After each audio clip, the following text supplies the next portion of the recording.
hello.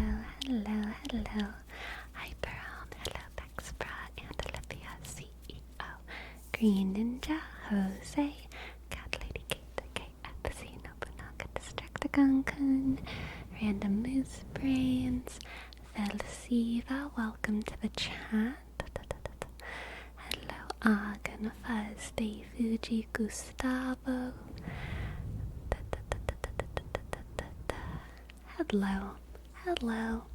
Hello, Kenjamine, Spooky RJ, how are y'all doing? What's up? How are y'all doing? How are you today? And how many spoons do you have left?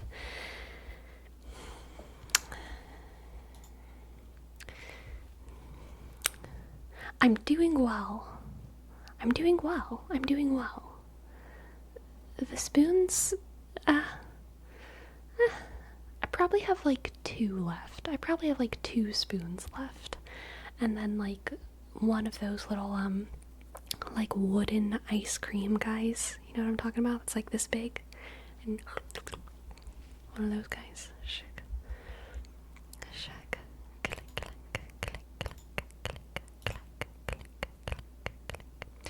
I woke up feeling a bit sick today. I'm sorry, bro. That sucks.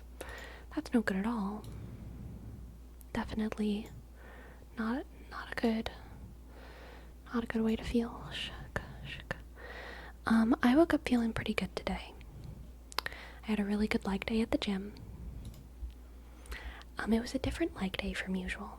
I decided to start working on a Nordic squat progression.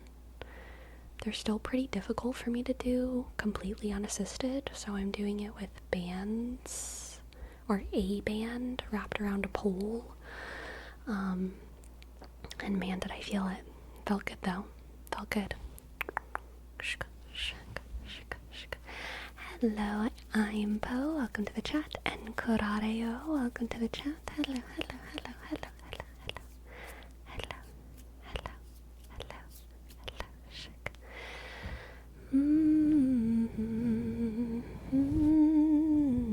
Why is always Wednesday leg day?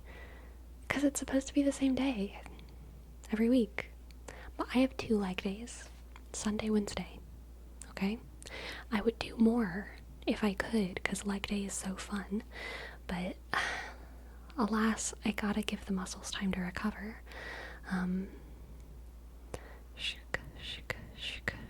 So only 2 leg days per week. When are your rest days? At least Friday, Saturday is always rest. But sometimes I also rest other days. But always Friday, Saturday, I rest.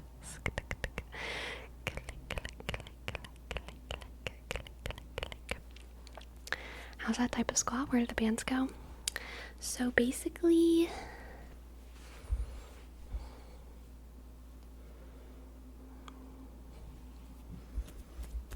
how to explain?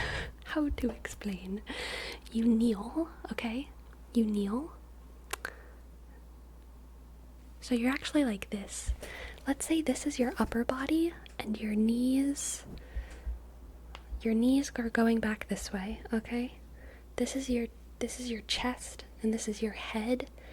The head, chest, hips, and you have legs right here. Alright, you're gonna have to imagine the legs. The goal of a Nordic squat is to keep your legs flat on the ground like this, and for you to keep your kind of hips and core engaged, and you slowly lower yourself down as flat as you can.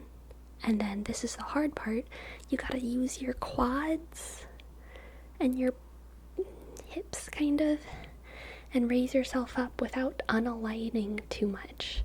You know, you don't want to like, you certainly don't want to like use your hands or anything. You gotta like kind of go flat down to flat up. So the bands I hold with my arms, and so as I'm going down, I can kind of use them for a little bit of stability because they're tied to a post, and I can use them for a little bit of stability on the way back up. Yeah. Do you do Bulgarian squats? Yes, I do Bulgarian split squats. I don't know if Bulgarian squats are always the split kind. So I don't know if I'm answering your question, but I do Bulgarian split squats.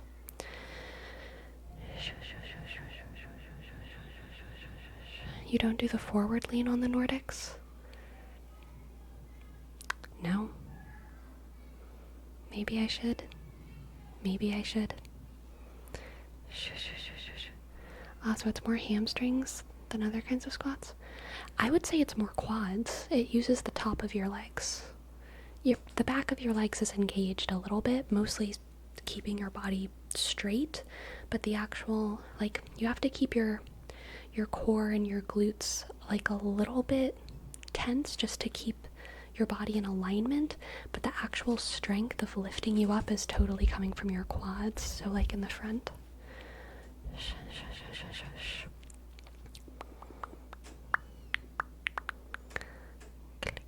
Dumbbell or plate? Dumbbell. For the Bulgarians. The back lean uses quads, but the forward lean uses hamstrings. Okay, that makes sense. So, do you wear the ears to the gym? Yeah, of course. Of course. Different ears every day. I think I've made some revelations with my hamstrings. Okay? I think I've had some revelations. I love hamstrings. Even before I was like going to the gym and stuff, just growing up, before I knew the names of hamstrings or any muscles, I've always just loved the way hamstrings look on men and women. I just love that, like, I love when I can see a hamstring, okay, on myself and other people. Hamstrings are great. They're like a very beautiful muscle to me. Because of that, or not solely because of that, but I mean, I guess like I've always liked working my own hamstrings quite a bit as well. And I feel like my hamstrings are pretty strong compared to a lot of the rest of my body. I haven't tried the Nordic squat with my hamstrings, but I will totally try it. I might just try it after the stream, just see if I can do it. I might just do the front half, trying to come back up. But leg curls have always felt so unsatisfying to me, and I do them anyway because I'm like, I want to work on my hamstrings. Should do a leg curl. But what I used to do before I started going to the gym was basically a like stiff leg deadlift with like a 20-pound-ish dumbbell, and I used that for my hamstrings. And the leg curl at the gym has just like never felt satisfying to me. It's never felt good. I'm also very flexible, and the leg stretches that I've done my whole life, I think, have made it so that my hamstrings are like very flexible. And I think I realized literally today, I was like, I think that's why hamstring curls on the machine, whether the seated one or the laying one, don't feel satisfying to me, is because I get zero stretch from it. Truly zero stretch. And the stretch is an important part of like the muscle feeling satisfying when I work out. So like I went back to, I'm sure I'm gonna do the leg curls sometimes if I want to, for whatever reason, but like I'm just gonna go back to focusing with my hamstrings on doing like stiff leg deadlifts, and I like the back extension as well, because I feel a little bit more of a stretch, and that also feels a little bit more focused on my glutes, which is fun. But I really do feel the stretch when I do like a stiff deadlift. I think you might reach the limit on the stretch with machines considering how flexible you are. I really think I do. Like, there's zero stretch at all for me on the machines. So yeah, I'm just gonna stick with the deadlift. I don't like the Bulgarian deadlift though, where I bend my knees. I don't know why, it just like intimidates me. I feel like the stiff leg deadlift is like easier, and so I like it. Do you have a gym bro, or are you a real solitary sigma? Solitary sigma. I have a I have some locker room friends. They're not gym bros though. They're strong ladies. I think people that are especially flexible do different kinds of exercises because they don't get the same workout from regular exercises since their muscles go further than other people. Yeah, I need to like look more into that because I might fall into that category of person, especially for my legs. That's part of why I wanted to do the Nordic squat too, because for the leg extension, I have almost a similar issue. I do feel the leg extension machine though, and I like it, so I'm definitely going to keep that one in rotation. But yeah, the Nordic squat is like a whole different level, but it's kind of the same muscles, so feels exciting. I definitely want to work up to being able to do it with my body weight.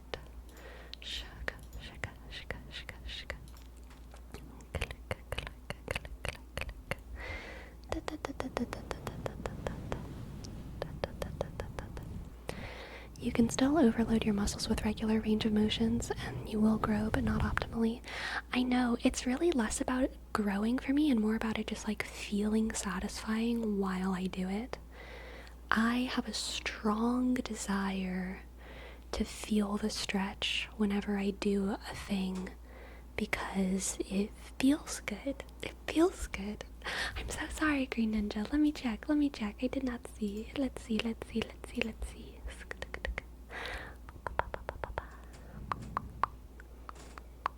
Ah, Green Ninja, thank you. Love the new earlier schedule so far. Yes, thanks. Hope you have a great time with family. Aw, thank you. Just a wee tear read at your leisure. I'd love to, Green Ninja. Locker room friends are great. Used to have 2 dudes who were early morning dudes and I miss chatting with them.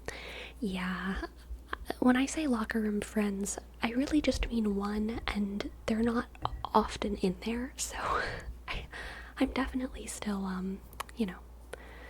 hoping that I can make acquaintanceship with some other of the regulars that I see. You want that placebo feel while working out? It's more than placebo, okay? It's more. It feels good. It feels good. It feels good when I get the stretchy stretch, okay? Get the stretchy stretch. I never tried it, but whenever I feel better, I will try to do some of those squats and update y'all. Yeah, I've also decided to just like go massively down on my squat rack weight because I really do want to focus on my form. I can squat like 65 pounds, I think, but my form isn't very good, and I was trying to push it for a while to like see if I could just like fix my form, but I think I gotta lower it, so I went all the way down to like 50 or something, and on 50 pounds I can still keep my form very, very good, and so I'm just doing like more reps and more sets at 50 pounds, and hopefully I can slowly work my way up. And Nobunaga, thank you for gifting a sub. Thank you. First sub of the night, and L should be you, click, and A G, click, A, click, use, W, click, U, shake.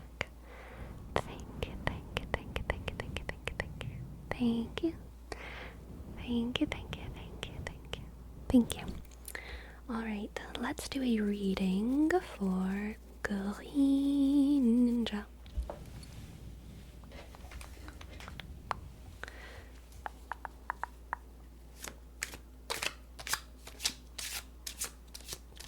Let's see what the cards have for Green Ninja.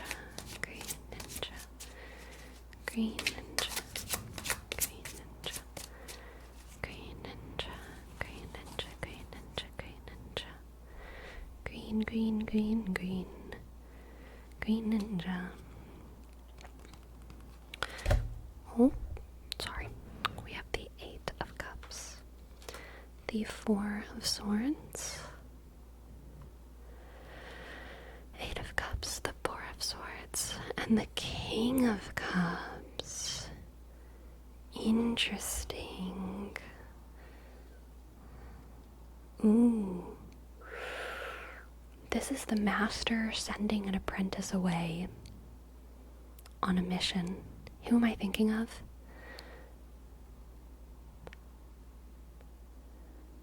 I'm thinking of Ash Ketchum's, like, professor, what's his name? What's Ash Ketchum's professor's name? The old guy? Professor Oak? Yes. I don't know why I'm getting Professor Oak energy. I'm, like, not a Pokemon person, but I guess I know enough. This is giving me Professor Oak sending Ash away to accomplish his dreams. I don't really know how that departure worked actually in the plot. But can I think of any other examples? Oh, another example could be in Princess Mononoke when the village elder sends Ashitaka away. But in this reading, you're the elder, okay? You're the Professor Oak. You're the elder, you're the Professor Oak. Where's another trope where this happens? Someone's sending someone away. I don't know. But I think that you can see that it's time for someone to move on, and that it's time for you to take a break from teaching, so that you can live your life and so that they can learn from experience rather than you, okay? This is you, retiring from a mentorship position so that you can go back to, like, doing your practice, doing your labor, doing your work. And because you've taught them all that you can teach them with education, like now they need to leave. And this Eight of Cups, I mean, I'm literally seeing in my head you watching them walk away, and their back is turned towards you, and it's hopeful, but it's melancholic as well.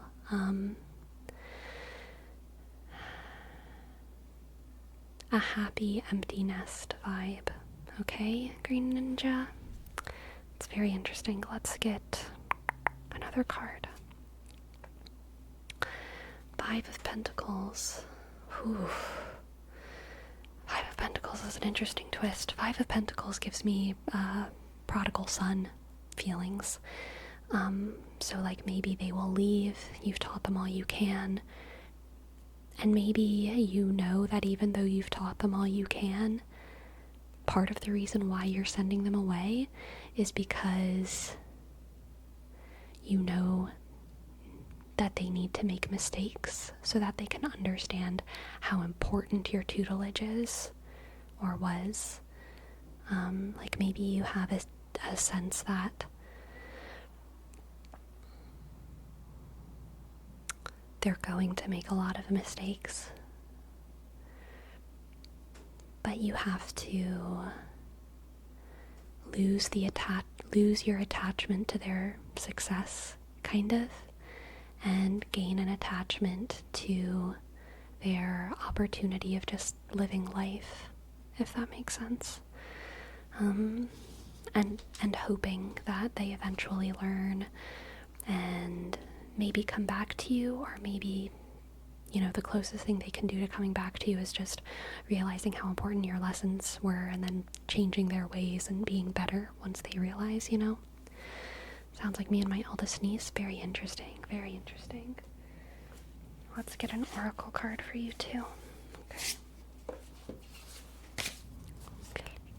Clackety clack. Shka, shka, shka, shka, shka, shka. Do click the cards up.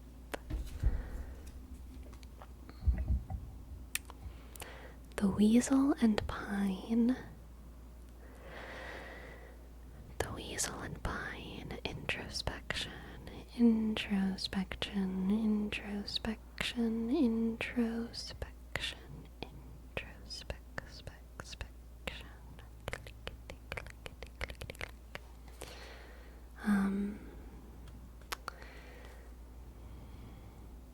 I think finally, whenever this person kind of leaves in a way, you're going to have the time and the energy to reflect a lot on who they are in relation to you.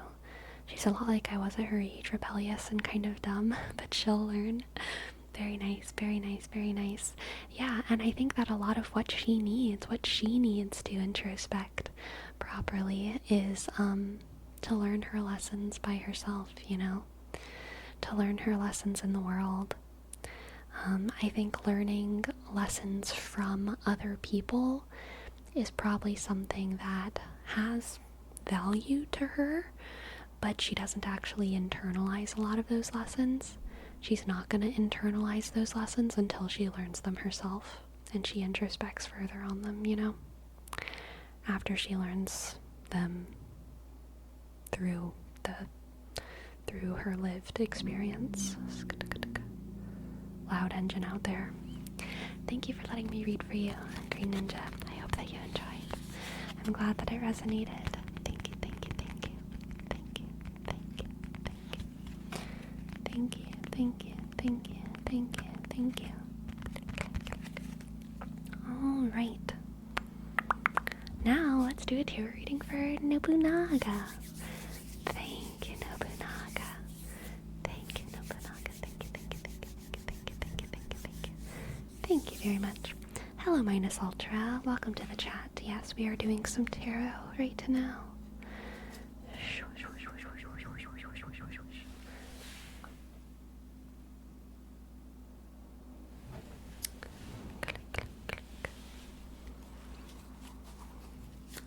Let's see what the cards have for Nobunaga. Nobunaga, Nobunaga, Nobunaga, Nobunaga, Nobunaga, Nobunaga, Nobunaga, Nobunaga, Nobunaga. We have Judgment,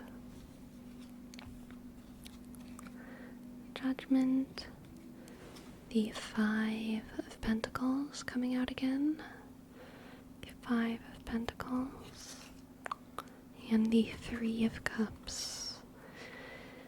Judgment, the Five of Pentacles, and the Three of Cups. Okay, this is you, Nobunaga, you and your probably friends, acquaintances, comrades, having to decide how you're going to deal with a disaster. All of us, whenever we're in groups during disaster, if there's one person who decides to make the situation worse rather than better, it's a mess. But if you can get everyone during the disaster to decide, either in a spoken or unspoken way, to keep their chins up and laugh about it and have as good of a time as you can during the hurricane, during the day at the restaurant when the stovetop stops working, during the toilet paper shortage, during the day when you all have allergies in your family, or whenever the flu's going around your family and you're all stuck together at Christmas, or whatever it is.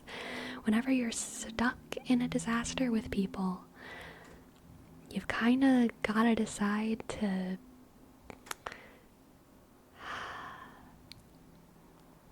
just laugh with everyone, because it's so easy to become a big old grump.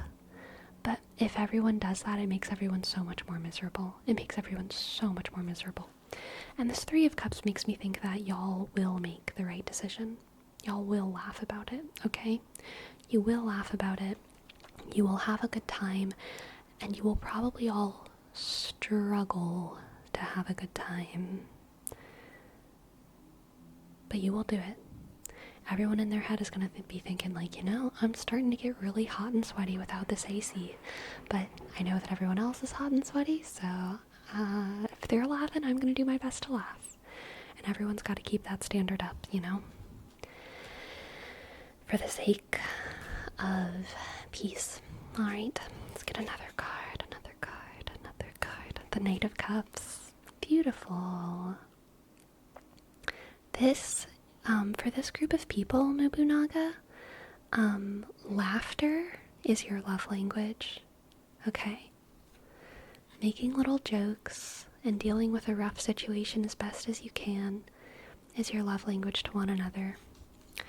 You don't need to be telling everyone, don't worry, we're gonna get through this, or just so you know, even though this is rough, I still love you. You don't need to be doing them any kind of crazy favors.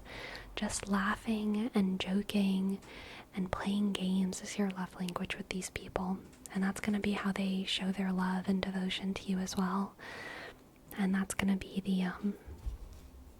the cure to getting through all this. Okay.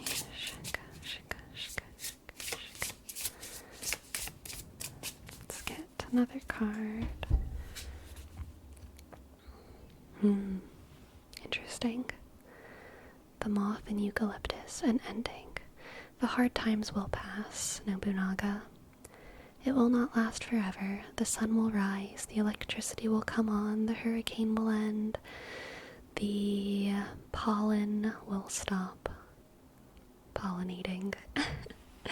The flu will run its course. It will end. And the goal of this struggle time at its ending is to be able to look back on it and say, in spite of everything, we made some sweet memories there. In spite of everything, it wasn't too bad of a time. And you can lodge it with the good memories rather than the bad memories. That's the goal, okay? Even though it's a struggle, and even though it's a disaster. And yeah, with that Knight of Cups and Three of Cups, I think y'all are gonna make it, Nobunaga. Y'all are gonna make it.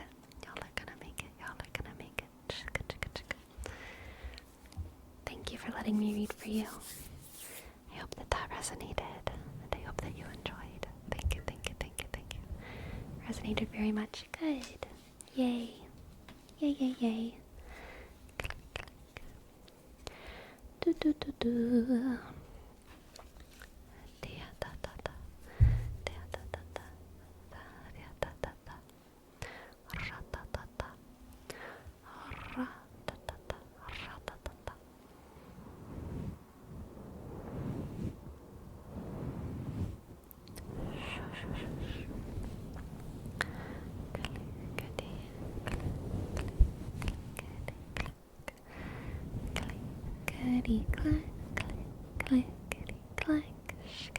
Have you tried the new update, or have you been too busy? I played Darktide last night. For those who don't know, there was a massive Darktide update. Actually, no, I shouldn't say that. There was a Darktide update. They added a new map and a couple new weapons. Did they add new Psyker weapons? Yeah, you can use the big shocky boy on Psyker, at least. And they added the new map. I haven't tried any of the new weapons, because I like my weapons, honestly. I don't have any need for the bonk hammer. I might give it a shot at some point if there's a good one that shows up in the shop for me. But the new map is very pretty and very interesting and very fun and very cool. I only had time last night to run it once, and I actually ran it like 3 times because the first 2 times... Okay, so the first time I died, everyone died like immediately. It was like we barely got through the beginning. And then the second time, I realized that I was in a game I tried to go in again, and then I realized that I had basically clicked the wrong level, so I like went in and then I left the game. And then it was the third time that I went in and actually played through the whole thing, and it was really fun. It was so much longer than I expected. What's the theme? Well, Christmas, but no one says it that way, but it is. It's snowy and it's icy. So it's the Christmas level. It's the Christmas level. And it's called like something Gloriana. So I mean, I think it's pretty obvious that they're going for like a Christmas vibe. But no one else says that. I think it's obvious though.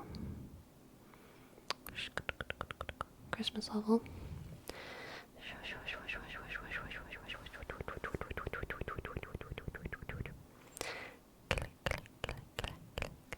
Gloriosana. Did you end up eating it? Of course. Sounds like you did not have the favor of the Omnissiah. No, not at first, but I gained their favor eventually. Can anyone explain what Darktide is about? I haven't ever seen the gameplay, but y'all are hyping it up a lot. It's a first-person shooter, kind of similar, I've heard, to Left 4 Dead, but it's in the Warhammer 40k universe. It's by Fat Shark, and it has a lot of very dark, gross things, and it's interesting, and it's also very beautiful and grand, and yeah, I don't know. Sleepy Elden Ring DLC playthrough win. Never. Salty's fault, okay? Elden Ring is my cozy game. I'm not uncozying it by making it public. Hey Sleepy, what's your favorite ways to eat potatoes? Okay, so favorite way is different from most frequent way. Favorite way, baked.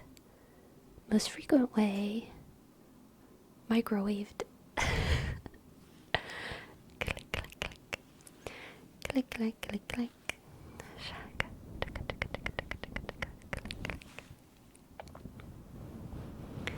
I just like to microwave them, and then I take them out of the microwave and I turn all my potatoes into mashed potatoes. I just mash the skin with them, and then I season them and I mash it more. What I season them with just depends on my mood. Wait, so you just microwave potatoes? Yeah. Sleep, you eat the skin too? Yeah, absolutely.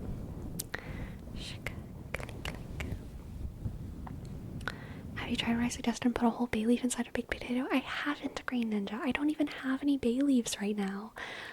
Oh, gosh. I need to go get some bay leaves and try that.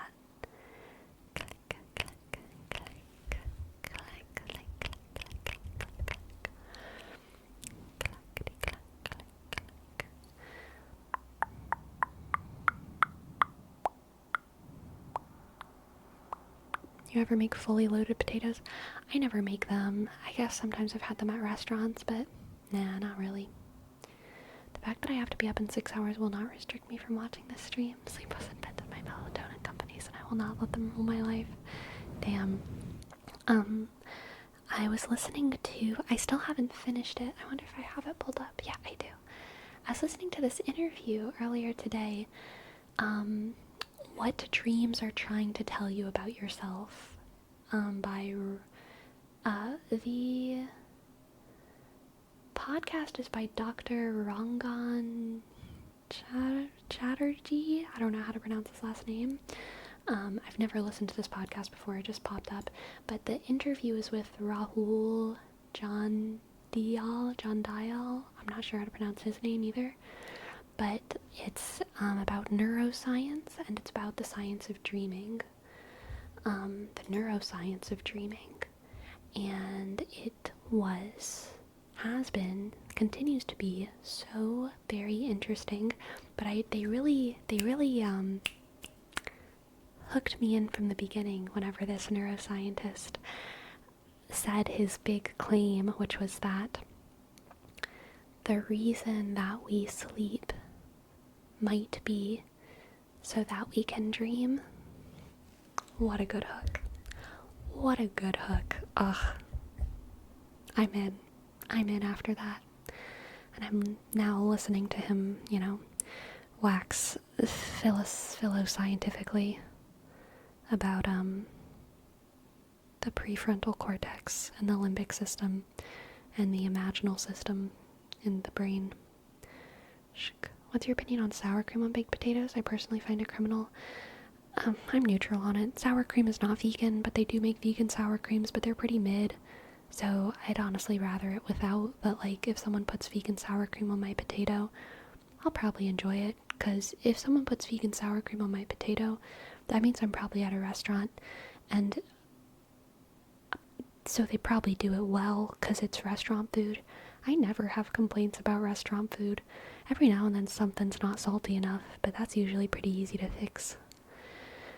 Nobunaga, thank you for gifting a sub to Tiny Timo. Thank you, Nobunaga, thank you.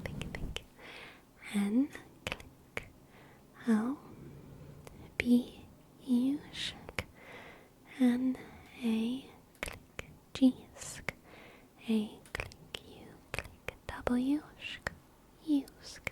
Thank you. And welcome in, Tiny Timo. Welcome in. Glad you could find me. Thank you. And you're very welcome as well. Have you ever had a dream that predicted the future? Yes. But, I think only once. Hopefully. Hopefully my other dreams don't come to pass. We'll see. I wouldn't mind trying just vegan substitutes on baked potatoes. Vegan cheese, vegan sour cream, vegan bacon bits, vegan chives. So, I wouldn't know because I'm not a bacon bits girly, but I'm pretty sure bacon bits are mostly vegan. I remember hearing that at some point.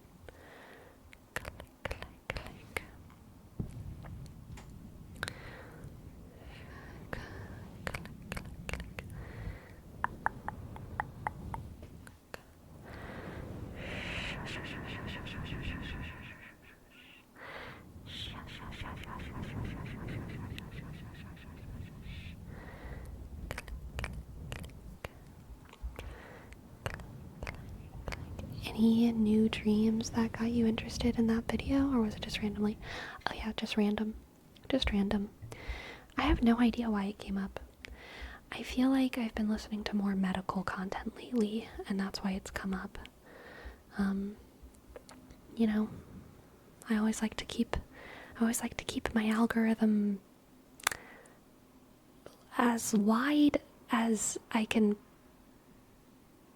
manifest it to be. Shaka. Let's see what my YouTube homepage is right now. I may not reveal it if I don't want to. But let's see. I'm curious. I'm always curious about what my homepage is. Chapel Roan, Tiffany Ferg, a clinical psychologist takes on mental health pseudoscience, ASMR, Relax With Me, Rough Sketching and Soft Spoken Whispers, The Worst Hack in Healthcare History by Dr. Mike, Pints with Aquinas interview with Raymond Cardinal Burke, I don't know, I think this is like TikTok advice. Becoming securely attached is easy, actually. I don't know. Destiny being live. A full glute workout. An hour. Gosh, someone's just going to the gym for an hour and recording it. Interesting. Chiropractor content. Tiny spine, loud crunches released. Major relief of tension. Sassy Masha, Etsy haul. Amazing. I'm gonna open that in a new tab. I can't wait to watch that. That's gonna be great. Clickety clack.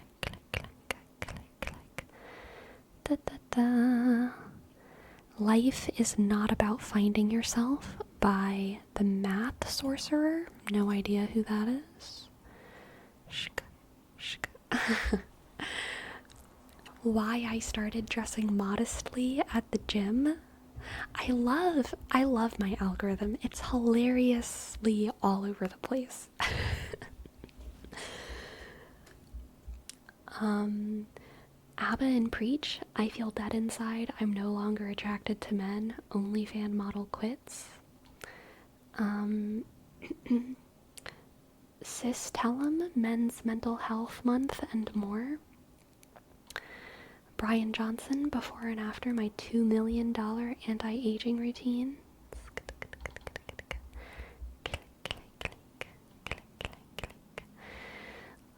Limerence versus love. 13 signs you're experiencing limerence, not love. Patrick ASMR. Hand camera movements, up close whispers, you're okay. Movement by David. I disagree with doctors. Accepting the universe. This is this philosopher who keeps showing up on my channel, and he has great titles. He has fantastic titles, but he's obviously a philosopher professor, and he is as boring as you would expect a philosopher professor to be.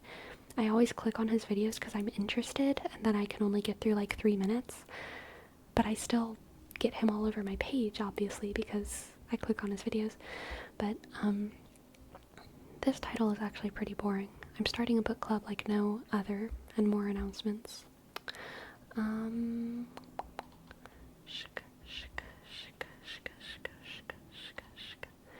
Caroline Easom, ASMR makeup routine and pop culture.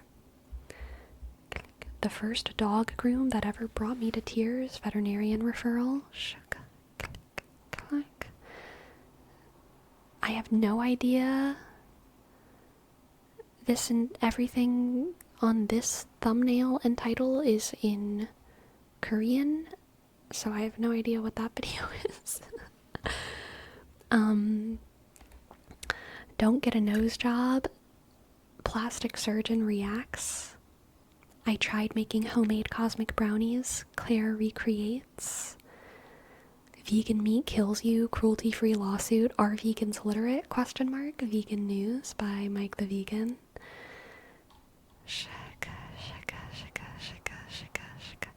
A tarot card reader.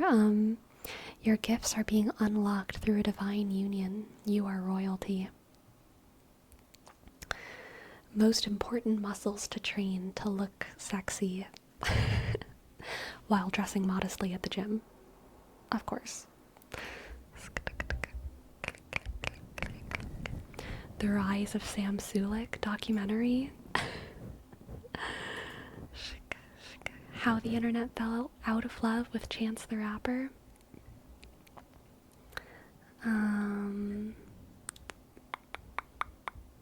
Ariana Grande music video. Trisha Paytas ASMR, talking as fast as I can. 8 oddly specific symptoms of depression. I don't know how a symptom can be oddly specific. I feel like that's the point of a symptom. To like be specific. That's why I made a face.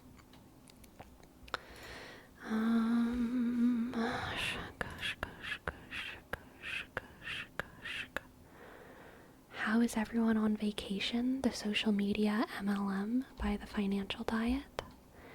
ASMR Reiki for people affected by the evil eye of an envious person. How to blow dry your hair according to science. I'll stop now.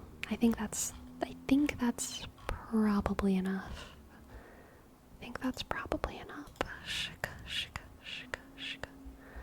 How do I close this? There we go.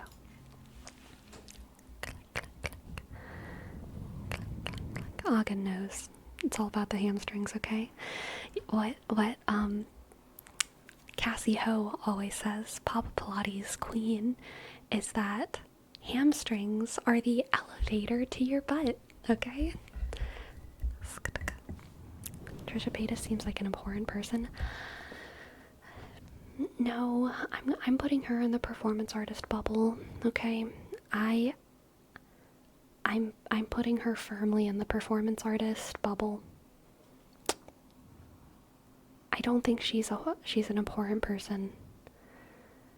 She feels like she instigates on purpose. Yes. Yes, that is true. That is true. There's the people who I consider abhorrent are like generally like maliciously violent, like criminals. I don't know. Maybe that's like a low bar for me to abhor someone. And I'm okay with that. I'm okay with me having a low bar for abhorrence. I certainly disapprove of many of Trisha's activities. Is Nikocado a performance artist? Oh, you know, Nikocado I have even less of a read on than Trisha. Oh. There's something much more dark to me about Nikocado. I still wouldn't say I abhor him, but I think so little of him that I'm not even curious, you know? Like, there's so much darkness in him that I just kind of don't even want to... Blech.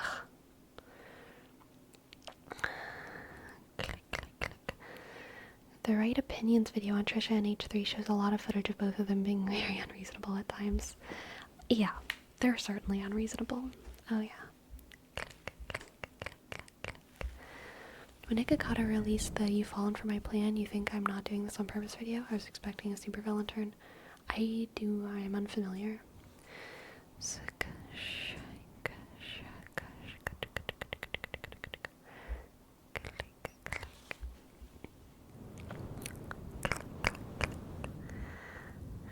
I think it's more like headaches could mean dehydration.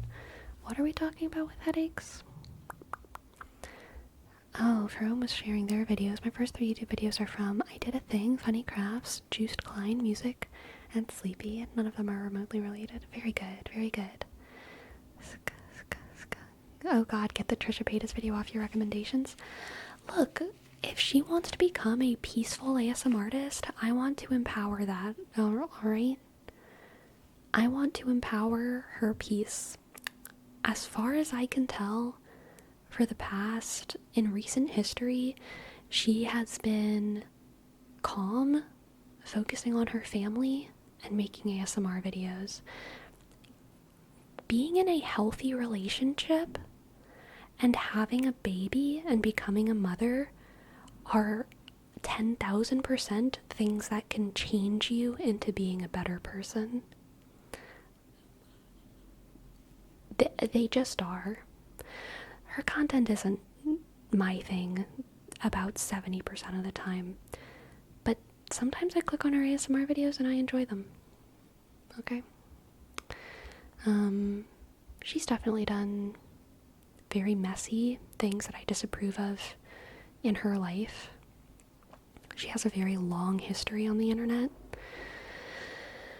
Most people who have a long history on the internet, including myself, have things that were bad.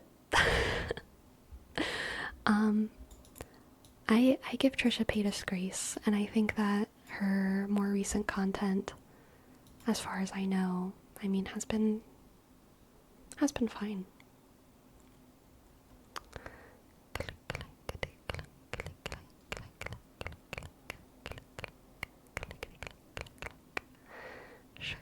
Do you watch videos on the games you play, like Hearthstone or Darktide? Not really. I don't watch a lot of video game content. I just play them. I used to watch a lot of League content whenever I played League.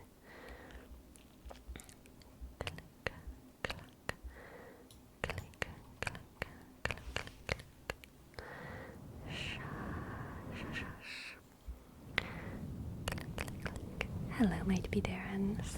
I believe you. You're not late at all. You're not late at all. You're not late at all.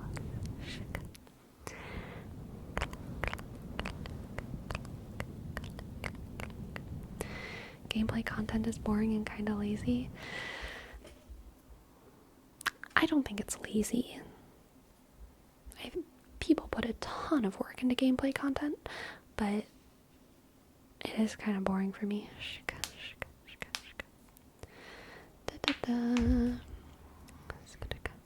Damn, so you can stay on top of the Hearthstone meta without seeing what anyone else is doing? It's pretty obvious. You just read the cards and make good choices, okay? Read the cards, make good choices.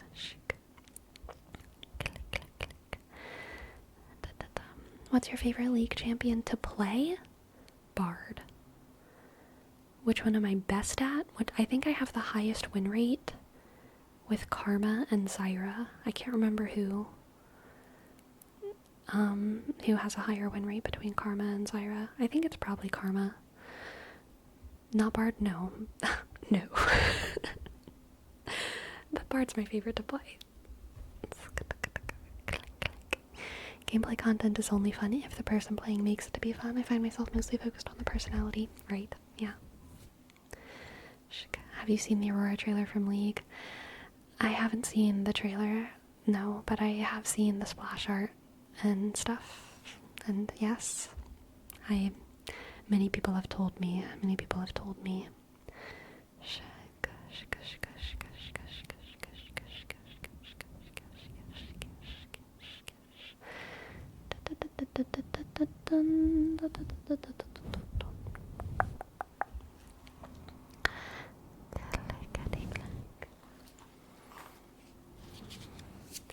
I have a craving for these sounds.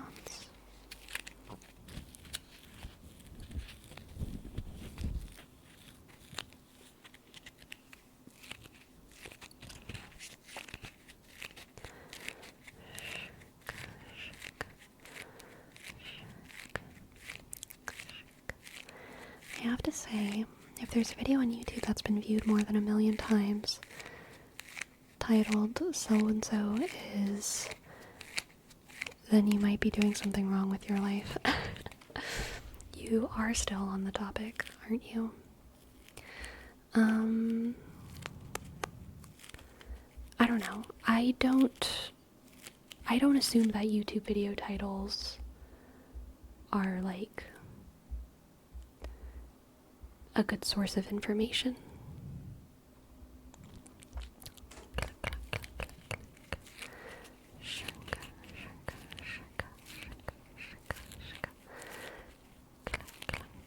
They are certainly bad optics. That's for sure. Sleepy, what's your go-to when you want background content? Something that you don't feel bad about mostly ignoring?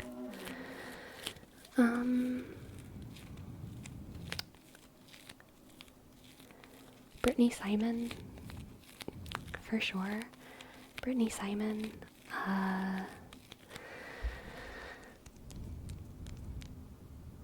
Honestly, there's enough Brittany Simon content. I can survive off that in my backgrounds. Destiny content. Brittany Simon, Destiny.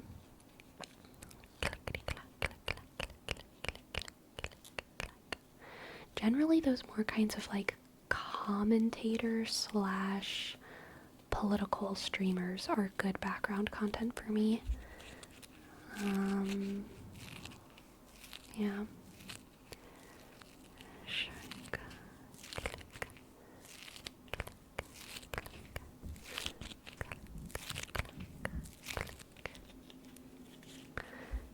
Click, clack, click, clack, click, clack, click.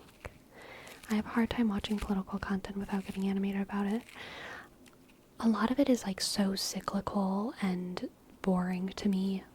A lot of political content I don't like, but every now and then there's like a 3-hour stream or something on an issue that I literally know nothing about, like some conflict in some country or some specific politician in some country that I just know nothing about.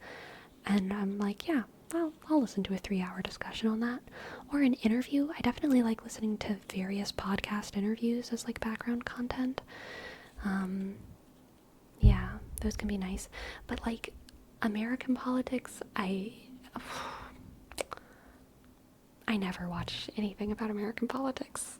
It's just I just don't need to, because unfortunately our political system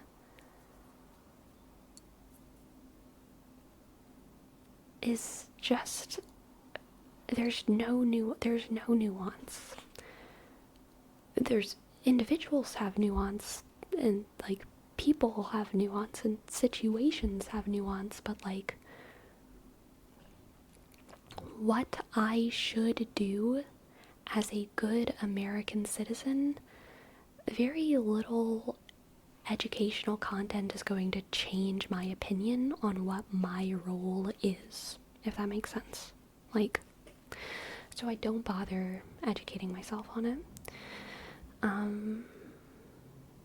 mean, I educate on myself on it, like, minimally, I guess, but, like, I just don't need to know that much. It's just annoying.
I am okay with a lot of reaction content.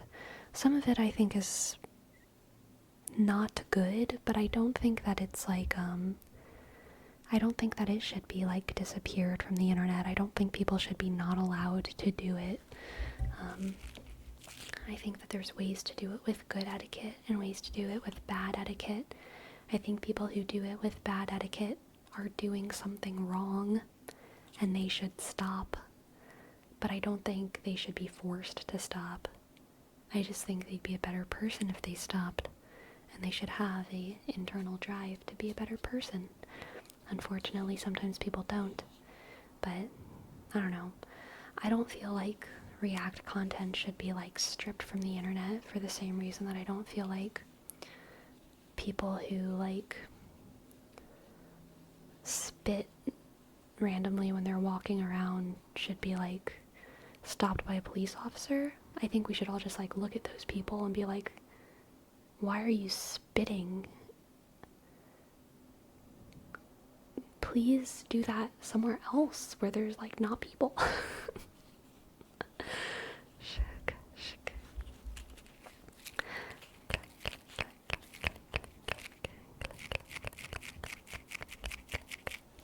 There's plenty of bad things that I don't think should be, like, illegal or canceled or, like, there's plenty of bad things that I think you should be able to do and still not to do. Most bad things I think you should be able to do and still not do. I think drinking is bad. I think smoking is bad. I think crazy take here. I think smoking is worse than React content. Okay? It's the truth. It's how I feel. Sir Duke, thank you for your prime. Thank you. Thank you for your prime, Sir Duke. Thank you. Thank you, thank you.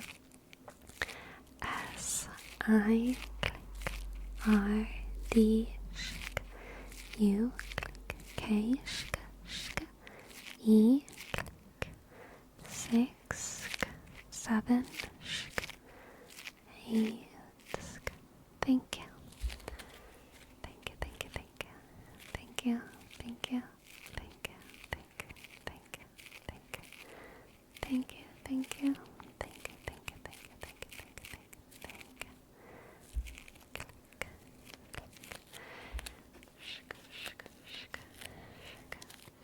Smoking vegan meats? That's probably better than React content. That's true, Hagen. Smoking animals meats? I don't know. I don't know. Kind of weird.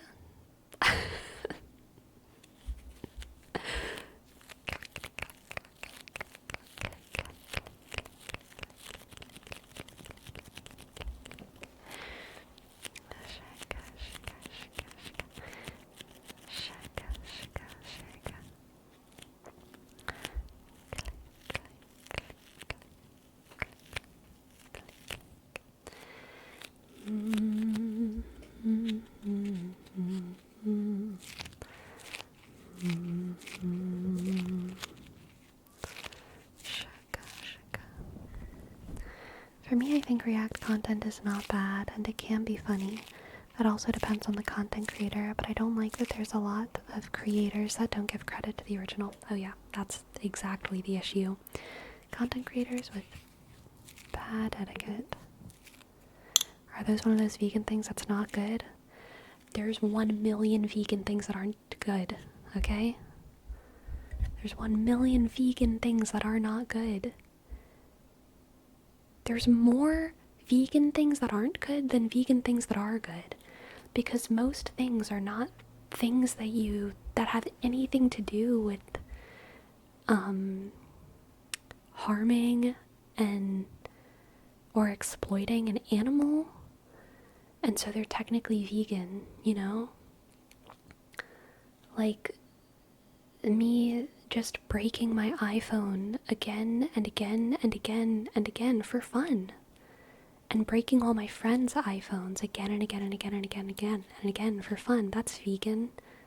And it's like an absurd hypothetical and we can come up with absurd hypotheticals endlessly of just like bad things to do that have nothing to do with the consumption of animal products, and therefore they're technically vegan.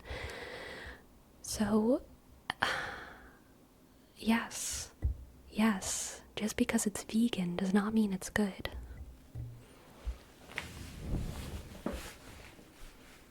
And that's not like a slight against veganism. That's just like logic. That's just like, sorry for the creaky creak. It's just logic. It's logic, and it's important to have. It's important to have.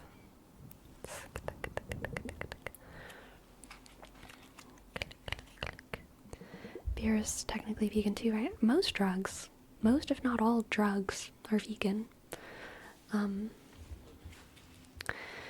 Yeah.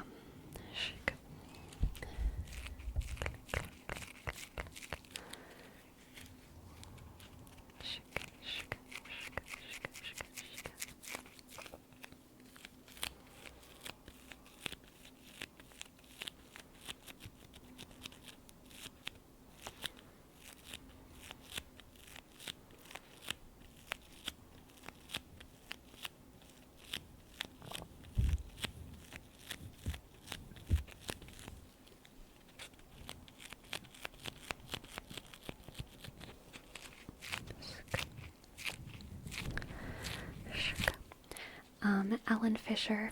Ugh, I love Ellen Fisher's podcast so much. Every single episode is an absolute banger. But she released an episode yesterday, I think. Might have been early this morning. But it was a debate between I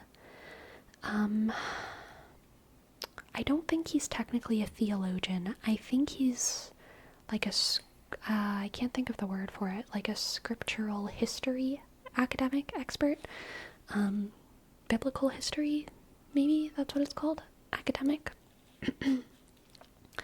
a debate between a religious history guy, acclaimed, has written books, blah blah blah blah blah, and a documentarian who believes that Jesus was vegan, and that the earliest and most authentic Christians were vegan. So the debate was like, does the Bible, or should the Bible, and was Jesus vegan, or was Jesus not vegan? I believe that Jesus probably ate fish. Okay, I do. But it was a very fun debate to listen to, and obviously my Christian upbringing, my Christian principles are a massive influence on why I'm vegan. So I think that it's very clear that there's a Christian-based ethical framework for veganism, and I think that there's plenty of defenses for that in biblical history. Was anyone vegan during ancient times? Yes. The earliest, as far as I know, the earliest ones that we have a very clear record of were the Pythagoreans. Pythagoras was like very vegan. Also, technically the people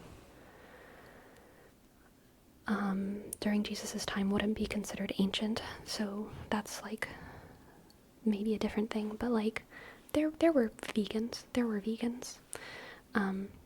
Veganism wasn't really known back then. It wasn't called veganism, but there were a lot of religious sects, not Christian necessarily, or Judaism based, especially in like Asia and in Greece, where people would refrain from consuming animal products. Yes. But it wasn't like an organized global movement that had a global name. It was usually just like there were these sects of people who refrained from animal products. But regardless of whether or not Jesus was vegan, I think he was not. I think it's funny that the debate even happened. Like, I'm glad that it happened, because I like arguing for veganism from a Christian perspective, and I like representation of the earliest Christians who were vegan. The Cathars were vegan, the Nazarenes were vegan, there were some other Gnostic sects that were vegan, and this was long after the Pythagoreans. There were quite a number of Gnostic groups and also just non-Gnostic early Christian groups who were vegan, and also up into the present day there's a lot of Catholic monasteries, the Cistercians, I want to say the Trappists, but I'm not sure, and some other and the Discalced Carmelites, who are strict vegetarians. It's like definitely a thread in the Catholic Church. So I like hearing arguments, and I like hearing people represent those ideas, because it's something that I think a lot of lay people and people who are outside of the religious bubble, they're like totally unaware of it. But I think the idea that we need Jesus to be vegan as like a defensive veganism is like, it's like so unnecessary. Like we today hold ourselves to all kinds of standards that like first century Jewish people did not hold themselves to, because we are modern folk in a modern world, and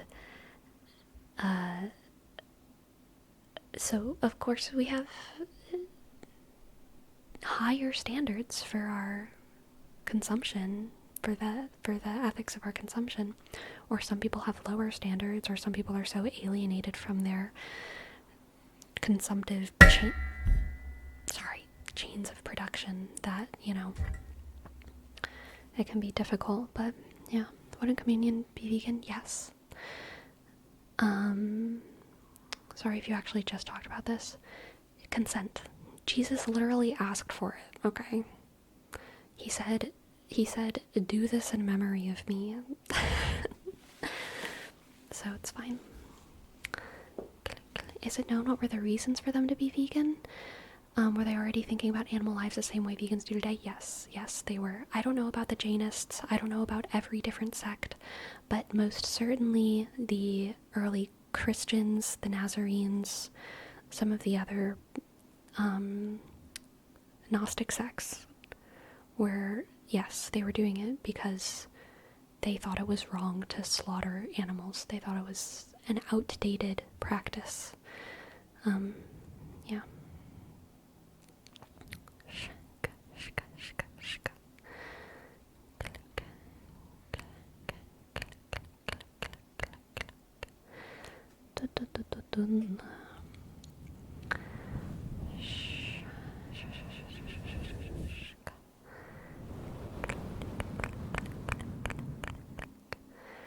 I mean, didn't he was cooking fish with his disciples on the beach sometimes? Yes, and I think it's reasonable. Like, there's so many reasons why I think it's reasonable to assume that Jesus ate fish. The defense given by the guy who was saying that Jesus was vegan, and it was a very good defense. He brought up specific translation issues with how they were translating fish. The only time when Jesus directly asks to eat fish or eats fish in the Bible is whenever he is right before he goes fishing with the apostles. And he says, can I have some fish on this bread, basically? But the word used for fish there is actually translated from a Aramaic word, I think, that really just means any kind of spread. It would usually be a fish spread on the bread, but it means any kind of like bread spread. So Jesus could have been asking for anything. But then right after that, Jesus does go fishing with the boys. So, not the greatest defense, but it was a defense.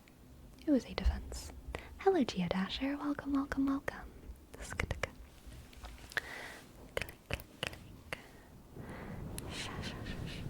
I think it's understandable for people in those times to not be vegan, considering the variety of food wasn't as big as it is today, and meats were probably readily available. Oh, it's definitely not that. So it is in some places for Rome. It's important to remember when thinking about people 2,000 years ago that the world was just as big then as it is now, and some people had a very easy time being vegan, and some people had a very hard time being vegan, because the world is massive and has many different climates, blah blah blah blah blah blah blah blah blah. For the first century Jewish people, vegetarianism was not the standard for yearly living, but it was the standard for daily living. Meat was something that was almost only ritually eaten because it was so scarce. Meat was very, very scarce. And it was, there were holidays where they would slaughter a lamb, slaughter a calf, and they would eat it. And it was like a couple times a year, a couple times a year. And that was very important to their diet. And they weren't doing it out of ethical reasons. They were doing it out of ethical reasons for not eating the animal. It was just like, meat wasn't around that much. Even fish? No, they did eat fish. Generally, meat consumption increased during the 1800s and 1900s. Prior to that, it was much less eaten. Yeah, if we look at America, meat was eaten like, I might be a little bit wrong here, but if I remember correctly, until like the 1950s, you were maybe eating meat like 3 to 5 times a week, like one serving of meat like 3 to 5 times a week.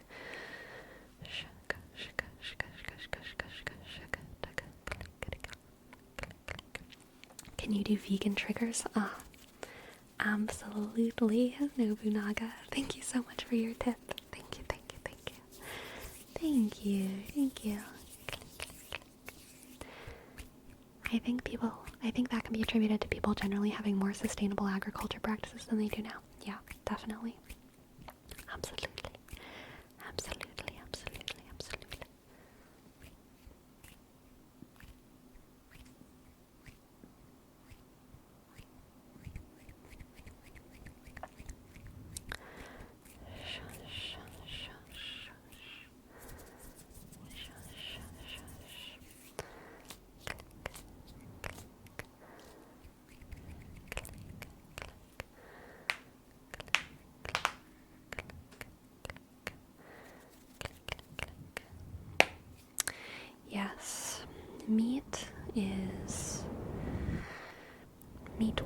was for many older generations quite the luxury. Quite the luxury, quite the luxury. Have you ever accidentally eaten meat or something not vegan? Yeah, of course. Of course. Need more ASMR, please? You got it, high damage. Where'd my little guy go? Here he is.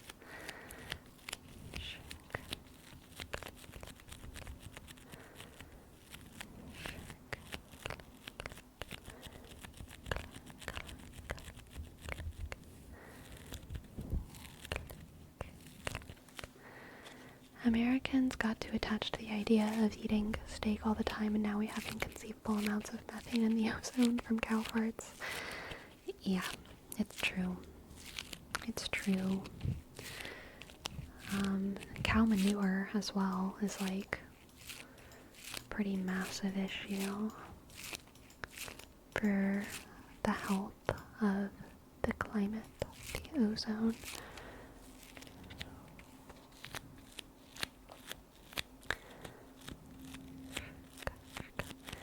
If you ate meat right now, do you think you'd hate it as a result of being vegan for so long?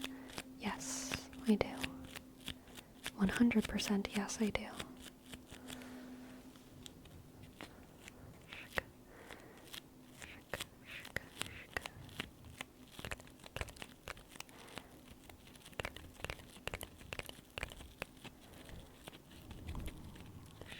What are you using for the sounds right now? It's the holder for the ice globes.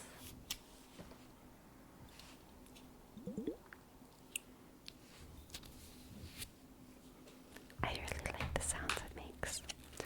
The flavor, because it might make you sick. Probably the flavor, the texture, the flavor. Yeah. At what age did you start being vegan? 15.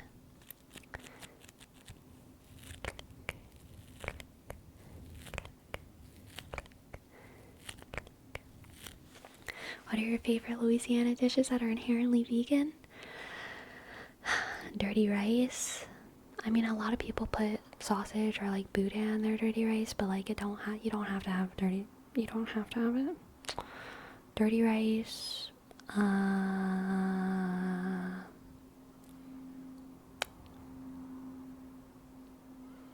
There's not much. Not needing a substitute.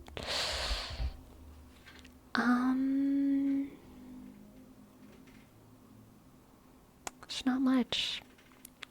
Not much, Hagen. Like, again, I would say jambalaya, but most people put sausage in their jambalaya. Oh yeah, grits. Grits, absolutely. Love me some grits. I mean, yams are not really uniquely Cajun, but they are grown a lot in Louisiana. They're like one of Louisiana's big crops, so like, you know, love a good yam. Water chestnuts. They're a Cajun ingredient, but not really like a meal. Fifole is a Cajun spice, but again, it's not really a meal. Oh yeah, okra. Any kind of okra. I love all okra. I love fried okra. I love steamed okra. I love okra gumbo. Okra gumbo you can make vegan pretty easily, because a lot of okra gumbo doesn't have meat in it because it's okra gumbo and not duck gumbo. So like, you know, okra gumbo, if you don't throw some random meat in there, it's vegan. Yeah. What made you want to go vegan? The Bible. Are yams the same thing as sweet potatoes? Functionally, yes. Scientifically, no.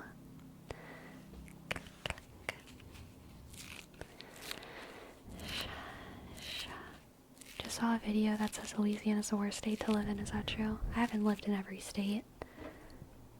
It's probably not the best state to live in. These spoons are jeopardizing my endorphin production. I'm sorry, Nitrixs. Does the bell help? Does the bell help? Nitrixs, I picked up the mixer. I picked up the picked up the mixer and I'm so excited. I'm so excited to make things and bake things and mix things with the mixer.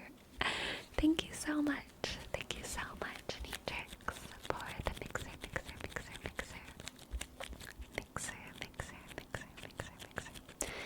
Isn't the crime rate pretty high in Louisiana? You know, the crime rate is definitely not the main problem of Louisiana. The crime rate is high in a lot of American places. Okay. I don't think Louisiana's... Well, actually, I do think Baton Rouge and New Orleans are pretty crazy high for violent crime. So maybe that's fair. But, I mean, in my opinion, the things that make Louisiana worse is it has one of the worst educational systems, or one of the educational systems with the worst outcomes. It has some of the worst health outcomes. It has one of the lower median incomes. A lot of the Southeast has pretty low median incomes. I think Baton Rouge has the... It's one of the... It's like one of the... I think it has the most AIDS in the US, or at least the top 3, but I think it might... As of a couple years ago, it had the most AIDS per capita in the US.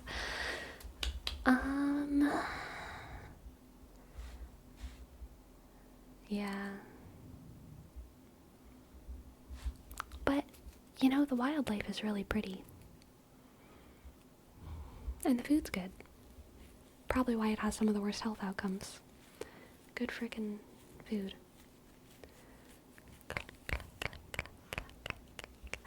Thank you for your tip, Bitter Brush. Thank you.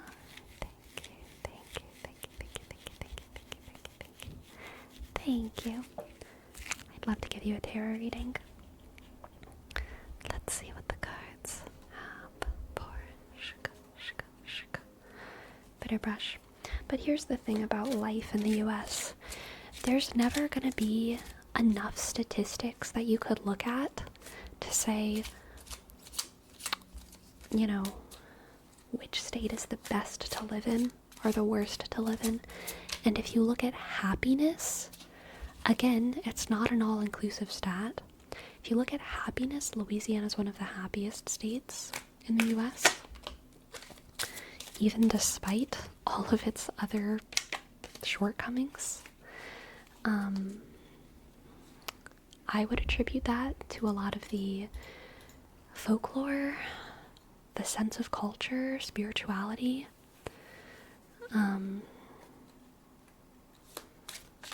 Yeah. The sense of community.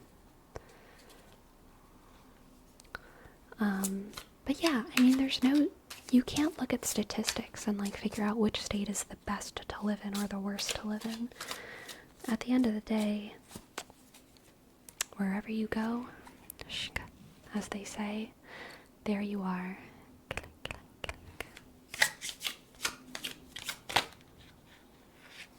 And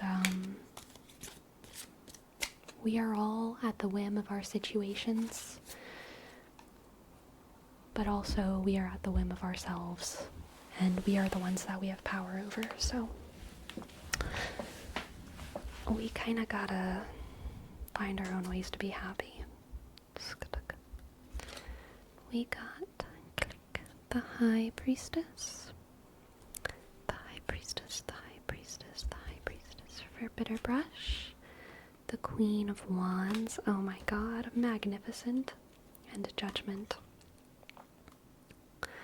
Okay, Bitter Brush, follow your intuition. Follow your intuition, and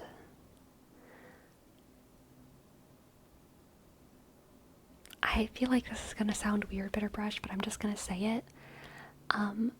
In following your intuition and making a choice, making a judgment, people will find that action of yours, of decision making, to be very powerful and beautiful Whereas if you don't follow your intuition and you waffle too much, people will have less security in you as a leader, okay? So this is basically confidence is half the power that you have, alright? Confidence is half of the power, and the other half is that you have a very good intuitive sense of what is right and what is wrong and what you should do, alright? So follow that intuition and make your decision. And if you follow that intuition to the T and don't doubt yourself, don't go asking people for to affirm your intuition, to affirm your authority, to affirm your power, then people will have a lot of faith in you. It'll come across as charming and enigmatic and confident, and it'll make them want to put more trust in you, which I think is actually safe for them, because you do have good intuition and you are a good leader, okay? The power has to come from within, exactly. Let's get an oracle card for Bitter Brush as well. The Frog and the Lotus, Metamorphosis. Metamorphosis. Metamorphosis. Metamorphosis. Shika, shika, shika, shika, shika, shika. Thank you so much for the tips, y'all. I will absolutely give y'all readings right after this, okay? Alright, Bitter Brush. I think that you are transforming from someone who has the potential to be a leader into an actual leader. Alright, that High Priestess is your potential. You know you have good ideas. You know you have good intuition. You know that you have what it takes, but now you're finally getting to the kind of level in the world where you're able to act on that intuition and protect people and serve people and do what you know is right for them. Turning into the butterfly. Turning into the butterfly. Or the frog. The frog, okay? Thank you for letting me read for you. I hope that you enjoyed. And I hope that it resonated. Thank you, thank you, thank you, thank you, thank you. Alright, and now a reading for KFC Serbia. KFC Serbia.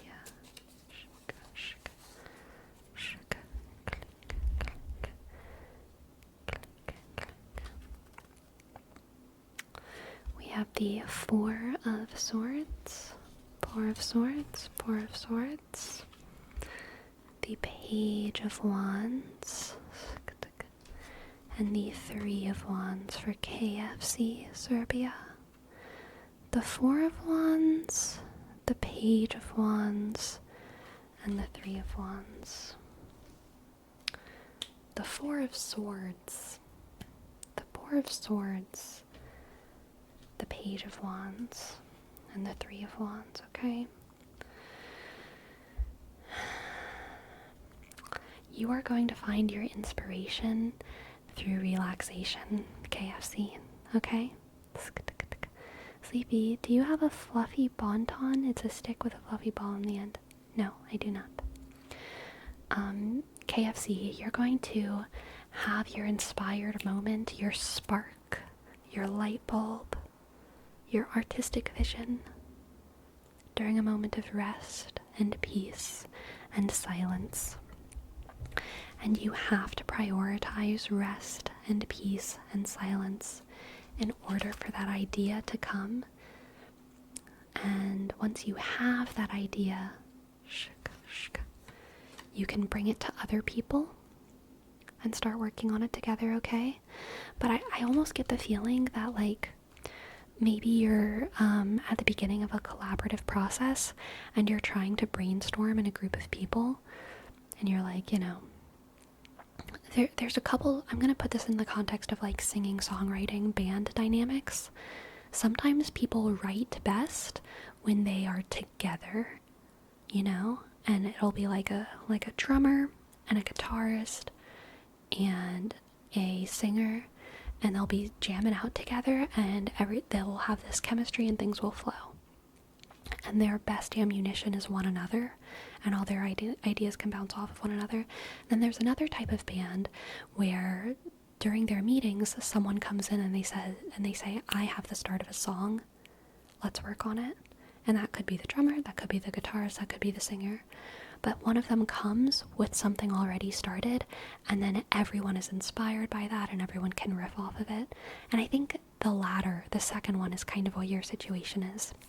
Maybe you're in a situation where you're trying to work collaboratively with people, and it feels like it's going nowhere.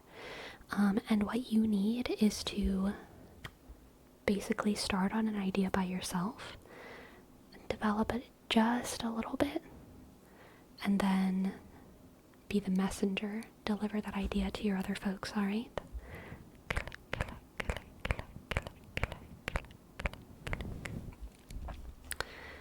Let's get some more cards. We have the Two of Cups and the King of Cups. The Two of Cups.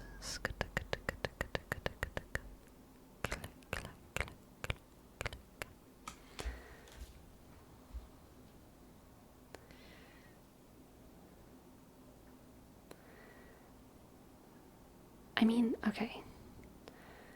This is almost throwing me for a loop a little bit. I feel like somehow the result of whatever art you're creating is gonna be like I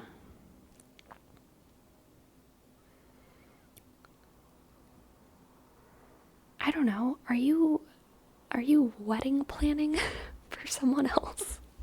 I don't think that's what's going on, but I feel like you're bringing two other people together, okay? I feel like you are bringing two other people together in some kind of work that you're doing, and it might be something that's down the line, KFC Serbia. It might be the kind of thing where you start on a project. Oh man, you know what it might be? Where you start on a project and I think some of the people involved in that project are going to maybe start to sort of form a relationship with one another. So this Three of Wands is literally making me think of three people, right? Where we have two lovebirds and one person who kind of is... I don't want to say they're the third wheel, because it's almost more like they have a, they're the guiding light to these people, you know what I mean? This person is helping these people have a healthy, beautiful relationship, watching over them, protecting them, yeah. The Cupid of the pair. Yeah, a little bit of Cupid energy there. Protector, the protector of young love. That is the King of Cups. The protector of young love. The King of Cups has their own love. Their own love story, their own love stories, their own past. But they are protecting the young love of others. Okay? Let's get an oracle card for you, KFC. KFC. This one keeps coming out for us. The hawk and the thistle, graceful persistence. The hawk and the thistle, graceful persistence. The hawk and thistle, graceful persistence. Graceful persistence. The hawk and thistle. I think that you have the job. I think that you have a tough job ahead of you, KFC, but I think it's going to be one that you find a lot of fulfillment in, and it's going to be the job of protecting the love of another couple. I feel like you're gonna be the person who both of them come to their problems with, and you're gonna talk to them both. about how to resolve their relational issues. You're going to be both of their persons, okay? And you must gracefully persist through all of their trials and tribulations. You will be their anchor. Alright, KFC? I hope that makes sense. I hope that resonates in some way. Thank you for letting me read for you. Thank you, thank you, thank you, thank you, thank you, thank you, thank you, thank you, thank you. Tribulation, exactly, Nitrixs. Tribulation, tribulation. Thank you, thank you. Thanks, Sleepy. I'll be prepared to give my best relationship advice. Yes, exactly. Exactly. Exactly. Let's see what the cards have for Dookie. Hello, Dookie.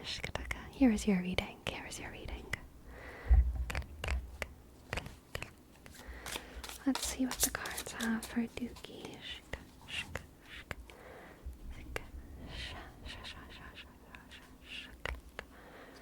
We have the 7 of Pentacles, the 7 of Pentacles, the 5 of Swords, and the 7 of Wands.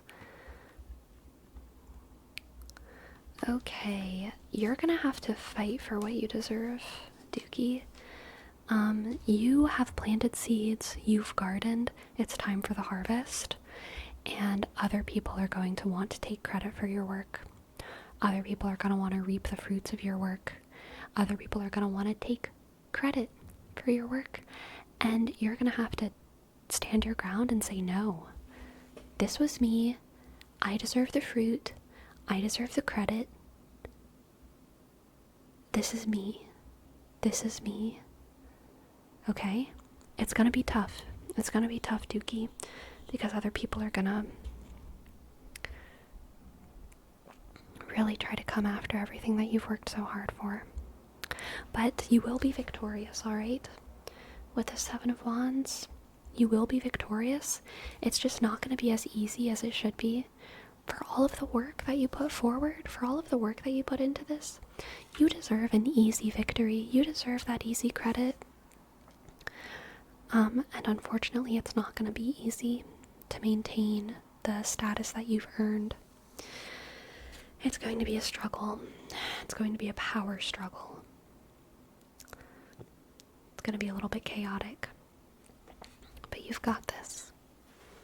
You're going to come out of this strong, okay? Strong and on top. Thank you for letting me read for you. I hope that I resonated. And I hope that you enjoyed. Thank you. Gray Fox. Gray Fox, what the heck? Gray Fox, what the heck? Thank you, thank you, thank you. Thank you. Thank you so much. Thank you for gifting 10 subs. Thank you. Thank you, thank you. Thank you, Gray Fox. G.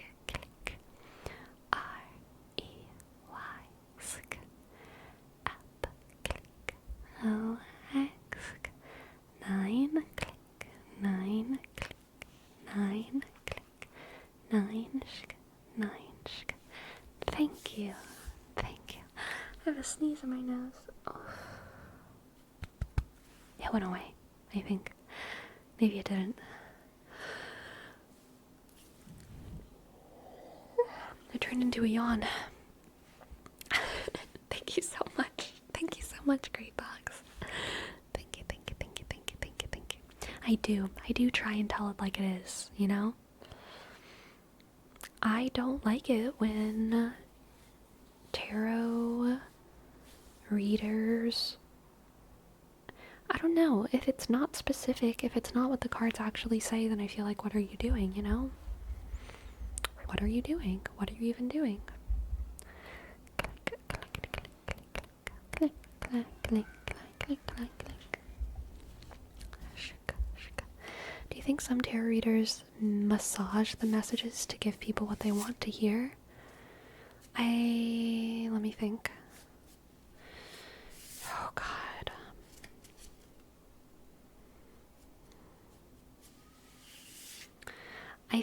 No. I'm sure some do, yes.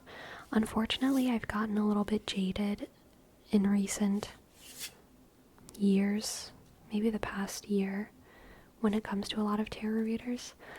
Iron Beagle, thank you for your sub. Thank you so much. 1 RON click BEAG shk LESK. Thank you. Thank you, thank you, thank you, thank you, thank you, thank you, thank you. Click, click. And Nitrixs. And Fuzz. Oh my gosh. Y'all, what are you doing? What are you doing? What are you doing? Thank you. Oh my goodness. What is happening? What is happening in the air? Oh my gosh. Thank you. Nitrixs, thank you so much for your tip. I will 100% give you a tarot reading. And Fuzz, thank you. Thank you for gifting 20 subs. 20 subs. Mind blowing. Thank you. PHU click C21. Thank you. Thank you. Thank you so much. That reminds me, it's been 3 reads in a row now with no hermit card. I think I beat the curse. Amazing. It was all about taking down that tapestry. Okay, let's see what the cards have for Nitrixs. You asked for a short tarot reading, but you also donated $50. So I'm going to do a little fun treat for you, Nitrixs. I'm going to do a 10-card read. That'll be really short. I'm gonna pull the 10 cards and I'll see how fast I can make that reading, okay?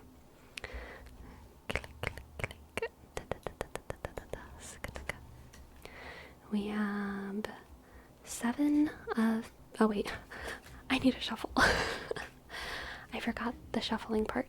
That's important.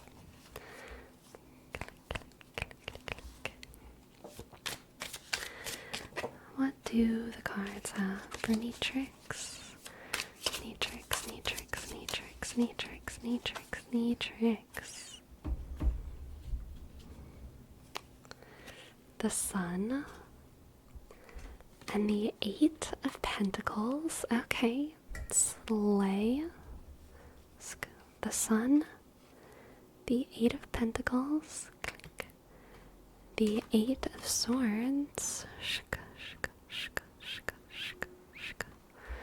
The Sun, the 8 of Pentacles, and the 8 of Swords.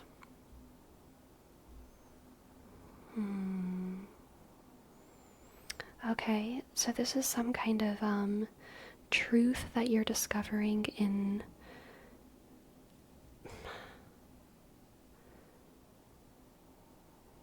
this is realizing that you like something that you thought you didn't. Okay? Realizing you like something that you thought you didn't. That's our start. Then we have Death. The Hanged Man. And the Wheel of Fortune. Okay, this is a fun one, Nitrixs. You are realizing that you liked something you thought you didn't like. And that revelation is actually encouraging you to stop chasing something different and to enjoy where you are. And that's a very surprising revelation for you, I think. This is like the person who thought that they would always like move out of their hometown and they hated it, and then they ended up like moving back there eventually because it was home to them and they loved it and they couldn't help it. And yeah, or just like staying there, you know. It's probably not exactly that situation, but that's like a similar vibe.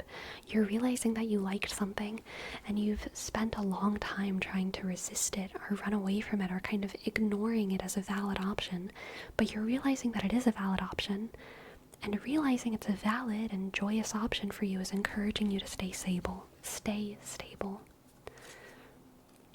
Then we have the King of Pentacles and the King of Swords and the Empress. Ultimate fulfillment, fertility, fulfillment, fertility, wisdom, and material security is going to be the result of this choice that you're making. I think it's the easier path for you. Alright, Nitrixs? I think you've been chasing struggle, but the easier path you're realizing is going to give you better results, and it's also one that you're going to be happier in.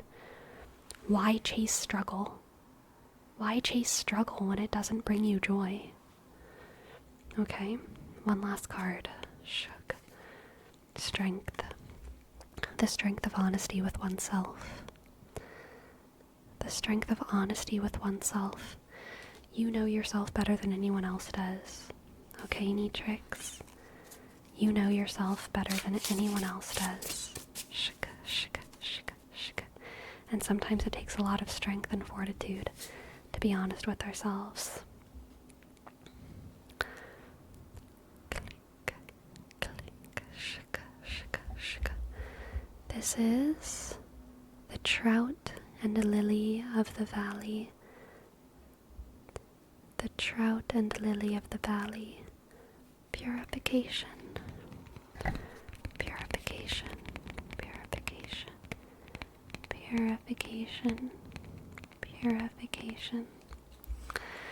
I think your inner world is going to be purified because the ambition that you were chasing, that you realized, the struggle that you were chasing, that you realized wasn't going to give you the most joy, the only reason that things like that live inside of any of us is because they're put inside of us by other people. Other people convince us that what we want is to be the president, to be a superstar, to be a great inventor, to travel the world, to XYZ, you know? And this process of purification, realizing that actually where you are right now is happy and fulfilling and will bring you the most joy, that's getting rid of everyone else's voices inside of you. Your parents, your exes, your old teachers, your old professors. Only your dreams should be living inside your brain. And that's that process of purification, becoming more holy yourself, okay? Peter Rollins talks about how people think that, like, growing up is a process of kind of coming into consciousness and coming into self-awareness with an empty grocery cart and going into the grocery store and putting all of your ideas and philosophies inside of it. But what it's actually doing is coming into consciousness, coming into self-awareness when you're at the checkout and you look at the grocery cart and it's full of shit and junk. And what growing up is going back into the aisles and taking everything out that you don't need and that you don't want, until all that's left is, like, you know, what's actually important to you. The apples. Only apples, Nitrixs. Thank you for letting me read for you. I hope that you enjoyed. Thank you, thank you, thank you, thank you, thank you. And the spoons, of course, of course, of course. Click, click, click, click, click, click, click, until they're all gone. If we want to be a monk, Grey Fox, yes, a monk or a saint. Until only nothing remains. Nada, nada, nada, nada, nada, nada, nada, nada, this feels like a good little breaking point. We've had a wonderful mid-season finale. So I'm gonna go take a quick 5 minutes and then we'll be back for more tingles. Okay, more tingles, more tingles. More tingles, tingles, tingles.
Hello, hello, hello, hello, hello, hello, hello. Hello. Hello, Jose. Hello, Barum. Hello, Olivia. Hello, CEO. Hello, Green Ninja. Hello, Toasty Heathers. Hello, District Kankan. Hello, Nitrixs. Hello, Wabi Wabu. Hello, Kurusamet. How are y'all doing?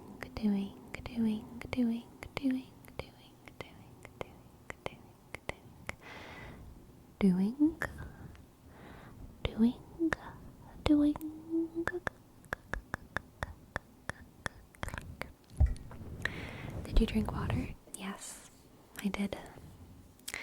I also gave my cat some fresh water. I don't know where she is right now. She's somewhere. Hello, Sir Wolf.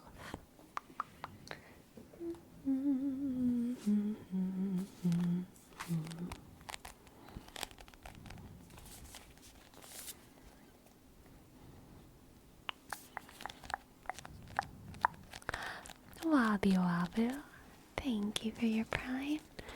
Thank you for the prime, Wabi Wabu.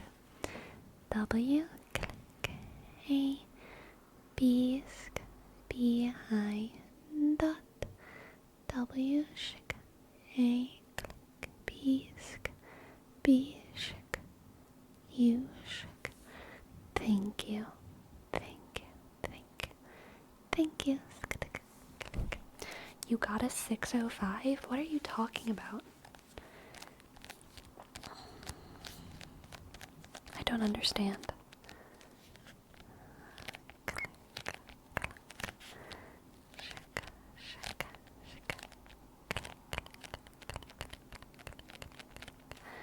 Ah, speedrunning the reading. Gotcha. That's fair. Think we can speed it up? I probably could if I really wanted to. Yeah, I probably could.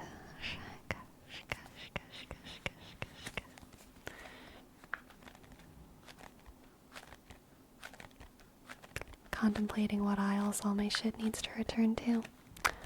That's fair, Nitrixs.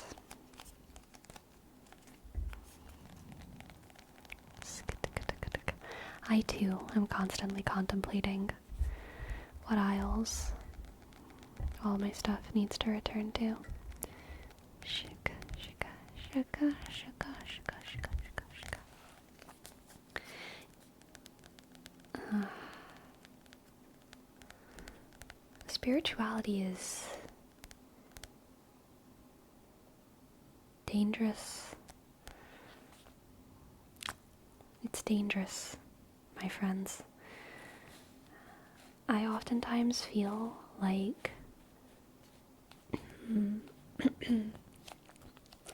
if I were to delve as deeply into a spiritual life as I have before, I would have to leave the internet. You know? I would have to. There's no way around it. And I do not think that that is what I am going to do. I am choosing today, and I am choosing probably for the next at least handful of years and maybe forever, to live a more materialistic life than I did when I was 21, you know? Would you consider following that life path? Of course. Would you let go of all your pentacles again? Would I? I don't know. I don't know exactly. It would need to, there would need to be some kind of stimulus that would make me feel like I could do that and stay safe, basically. And happy, you know. There's ways to live a very spiritual life and be also quite sad. And And there's ways to live a materialistic life and be very, very happy. And then the inverse of those two things is probably what most people assume and think about, which are also very possible. What would make that decision appealing? I find so much joy in, like, not giving a heck about the world, you know? Like, truly not giving a heck. There's so much joy in just putting my full trust in the universe, in only needing enough physically to get me to tomorrow so that I can put my trust in the universe every single day. And just, like, it's a much more present way to live. That's what's appealing about it to me. It's the life of an eternal child in many ways. You just get to enjoy the present. And you get to enjoy radical empathy, radical generosity. If I have more than I need today, I just give it away, you know? There's a lot of joy in that. Necropog, thank you for your sub. And click ECROP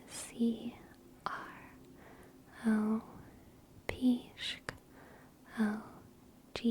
Thank you, Necropog. Thank you very much. Do you think the spiritual life can be difficult to live? Yes, definitely. Blissful ignorance? It's not ignorance. It's deliberate freedom from the binds of the world. Blissful bliss, yeah. Exactly, Gisley. You think it's possible to kind of follow that train of thought while keeping a bit of the material life? I mean, obviously moderation exists, right? Like, obviously there's plenty of people who are very spiritual and also pop stars. Like, this exists 100%. But you can't take it to its end, no, and you will always be missing out, for sure. Like, in either direction, I think. Yeah.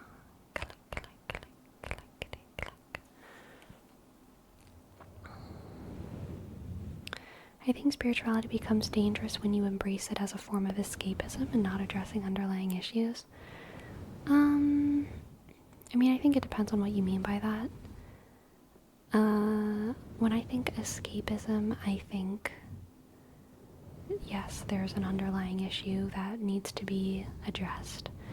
Also, I think spirituality is a valid escape from the material without it necessarily being like escapism that you need to pathologize, depending on who you are.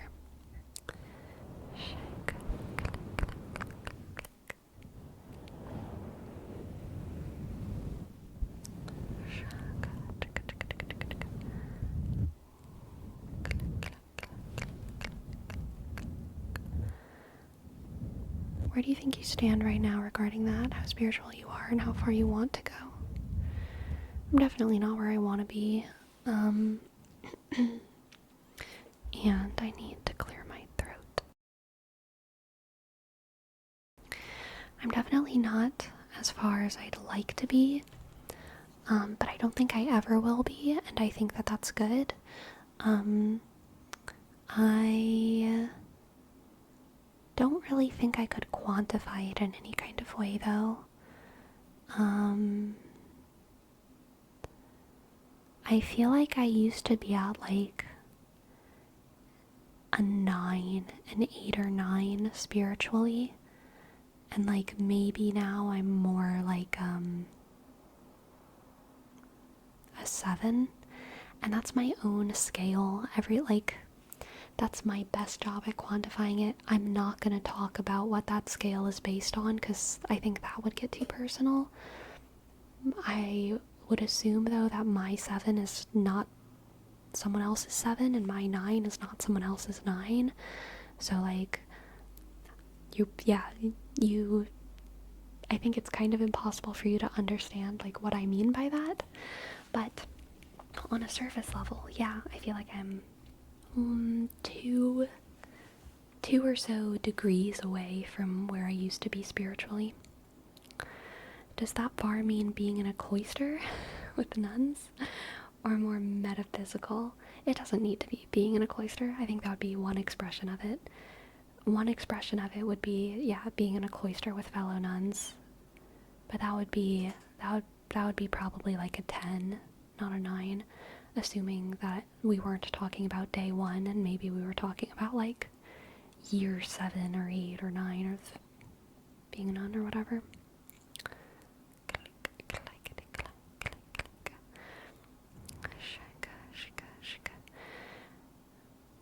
There's no goal for Rome.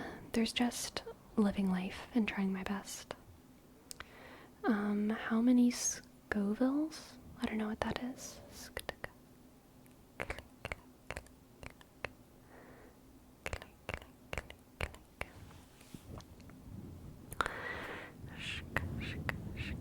Oh, the spiciness scale of hot peppers.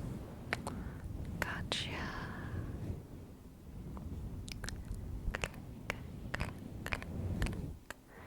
I see.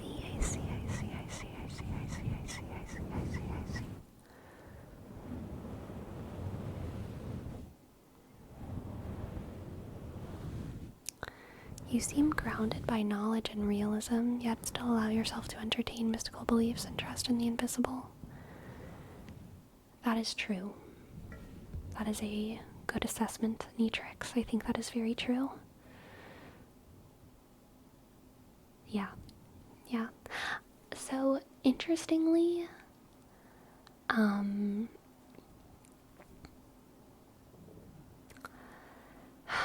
gosh, agency and autonomy is so important. Whenever I was a little tiny thing, I just kind of took for granted both the material and the spiritual. They were both just like things that I had, things that I did, and then at some point I became very disillusioned with the physical and the spiritual. And honestly, I still pursued my kind of physical pursuits in life, go to college, get a career, go on this path, out of a sense of like, well, I'm alive, it's what I have to do, I guess, even though I felt passionate and I felt excitement, but I was disillusioned with the idea that there was a point to any of it, right? That there was anything, that there was anything important about it. I just wanted to live life as best as I could, right? And then spiritually, I also got disillusioned, and I left spirituality behind for a couple years. I don't really remember exactly how many, 2 or maybe 3. And then I came back to spirituality through my education. I think this was when I was 19. Might have been 20. I came back to spirituality through my education, and I fell in love with it, and then eventually I chose it, I chose it. And whenever I chose to be a spiritual person, it became so much more exciting and fun, and it was impossible. It would have been impossible for any more disillusionment to happen because I had already been disillusioned. I know that it's arbitrary that I'm born Catholic, I know it's like, I know the church has done shitty stuff, I know all these things, but the act of choosing it for myself made me engage with it in a way that was so much more passionate and authentically joyful, and I could gain so much more from it spiritually. I could understand so much more of it, not in an intellectual way, but in a, just like in a, this deeply human, I don't know, like kind of wisdom-y way. I could understand so much more. And whenever I dove headfirst into spirituality like that, I completely stopped caring about the physical world. Like, oh my god, I dressed like shit for like 4 years. I didn't do anything to my hair. I didn't shave my legs. I had no cares in the world about the physical world. I worked difficult, shitty jobs, and I was happy to do it because I did not give a fuck about my body or money or comfort. I ate badly, like I didn't care, and I was happy. But eventually I realized that I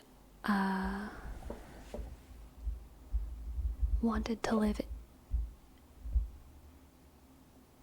not just in the world, but enough of the world that I could participate in it in the same way that my peers were. I felt too alone, basically, I felt too alone. And I realized how out of touch I was with other people. Other people talked about wanting things, and I was like, what? Like, I was like too confused. And I knew that I felt like there was something wrong with me. I was so out of touch. I was like, I don't even know how to want nice things anymore, Or not even nice things, just like better things, I don't even know how to want a pot if I can make do with a pan. I don't know how to want more than one fork, because I have one fork. It's fine. And so I had to like retrain myself for desire, for the desires of the physical world. And it was a slow process, but again, once I chose it, now I feel like I can enjoy the physical realm and physical ambitions and physical desires so much more than I did when I was a kid. And because I know that it's a choice, I feel like I'm bulletproof against disillusionment, Like, I know how much all of this is arbitrary, and I know how unreliable the physical world is in so many ways, but I don't care.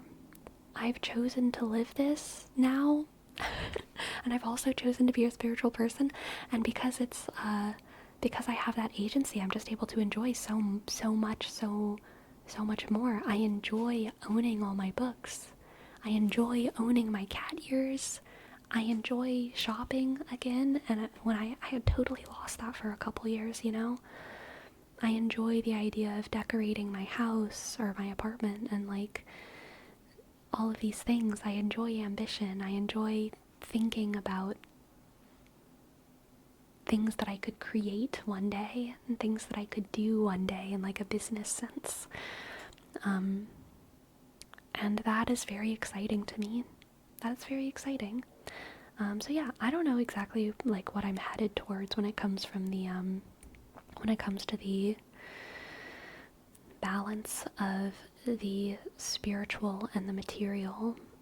I don't think it's always I think both of them are on a spectrum, but I don't think they're on the same spectrum. Like, you know what I mean? I don't think it's like you're going from materialism to spiritualism. I think both of them exist on separate spectrums, like gender and sexuality or something, right? They're like two kind of different things. And I think they can affect one another. Like, whenever one goes really far in one direction, it's harder for the other one to go in that direction, but I think it can. I don't know if they can both be maxed out. I really don't know. I don't know what I don't know because I haven't been there. I don't know. but I am happy to be where I am on both spectrums. I am happy to be where I am on both spectrums. And I also would be happy if those needles moved in either direction. If either of those needles moved in either direction, I think. So that's a fun place for me to be. It's a fun place for me to be. But I'm also, curious. I'm curious. I don't know where I'm gonna end up. I imagine there's an element of spirituality, of compassion that's missing without social interactions. Yes, and a few material things just to marvel at humans humaning. Yeah, for sure. I'm very glad and grateful that you were able to come to that decision. Thank you, again. I thought those were fox ears. You're right, they are fox ears. You're right. Click. Hi, you're with Amanda here. Hello. Compassion and gratefulness. It's very zen. Yes. The first time I read that, I thought you said it's very Gen Z, and in my head I was like, I feel like that should be everyone. But yes, very zen. Very zen.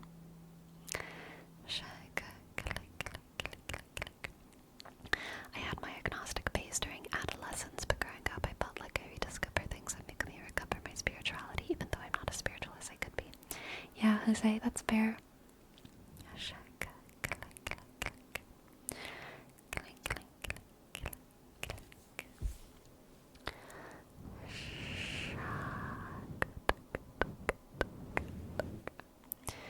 But what I've been struggling with is that sometimes I feel like you try to live the part of the spiritual life, but the spiritual life doesn't really show up. Like if I'm calling, but sometimes it feels like nobody answers. Any suggestions? You know, I'm gonna give the answer you don't want to hear from. And no one wants to say it either.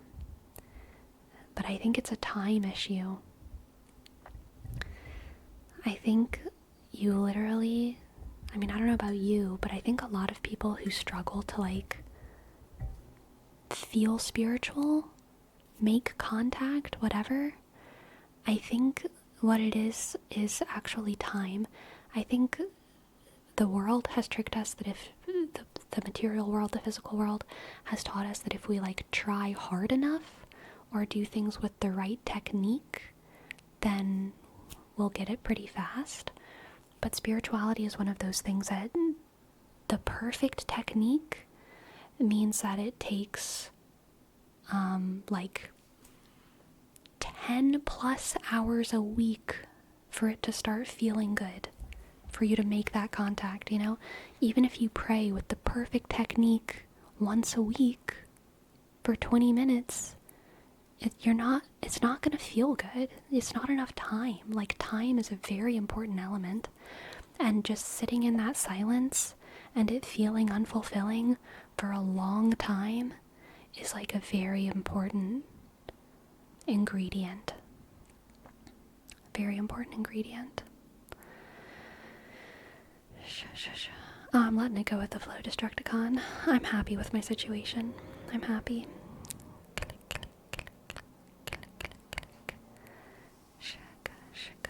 Isn't part of being spiritual maintaining faith even if your calls don't get answered? Yeah. Hello, real name's Clarence. Welcome to the chat. Welcome. This topic is super elucidating as someone that spends a lot of time in the old inland empire. Helpful to try and figure out how to interface with other people in more deep ways. Yeah, it is.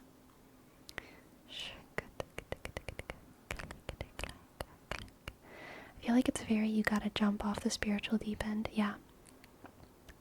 Yes, for sure.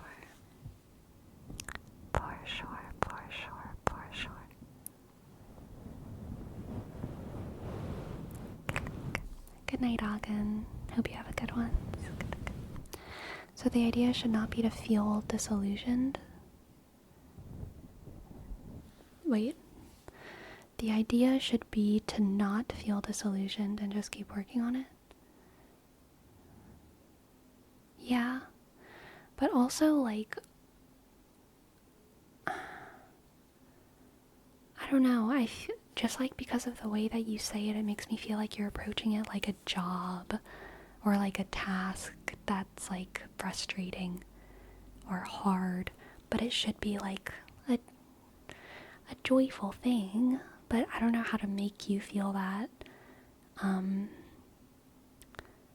So I'm not really sure what to tell you. I think it's like a personal decision, a personal journey, a personal realization or something that happens.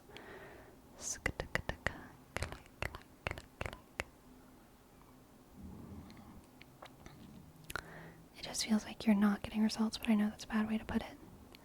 Yeah. What do results look like for you? What result are you looking for I think it feels like that because it is work, it's hard work, but not of the office ugly tedious work. It should eventually feel like the work an artist puts into their paintings, a labor of love. Exactly. It's going to the gym. It's so fun. It's so fun.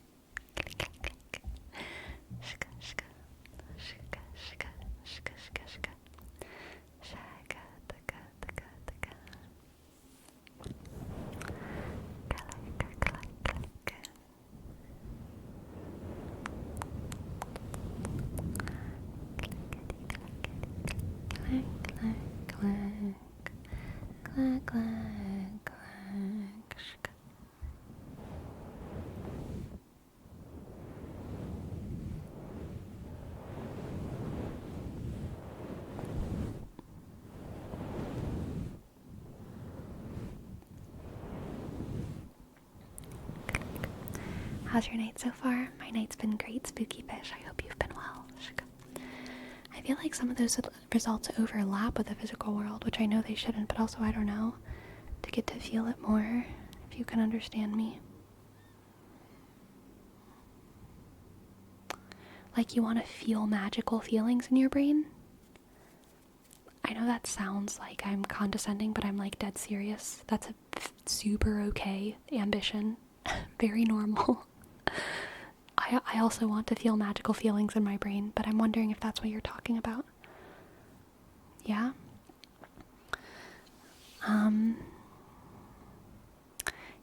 You definitely have to access the imaginal part of your brain. And that's not to say that you're imagining it, right? But you do have to you have to access the part of your brain and be open to listening to the part of your brain that isn't your math brain, you know?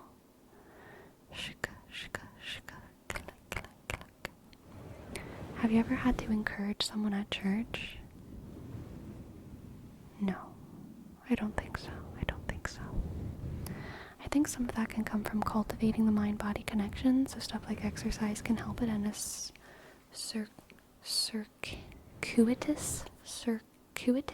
circuitous? Yeah, totally.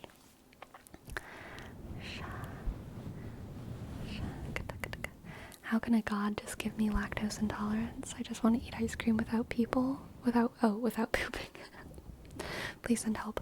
Well, Dubface, just so you know, none of us can completely eat ice cream without any waste being produced, so you're not as alone as you think you are, alright?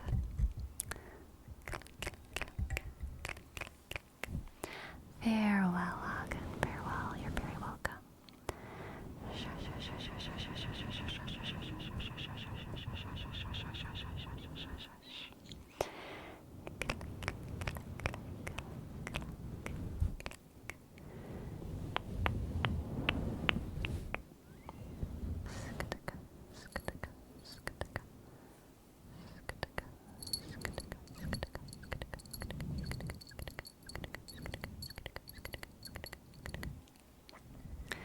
I think a pretty big help for can just be reading books that inspire you.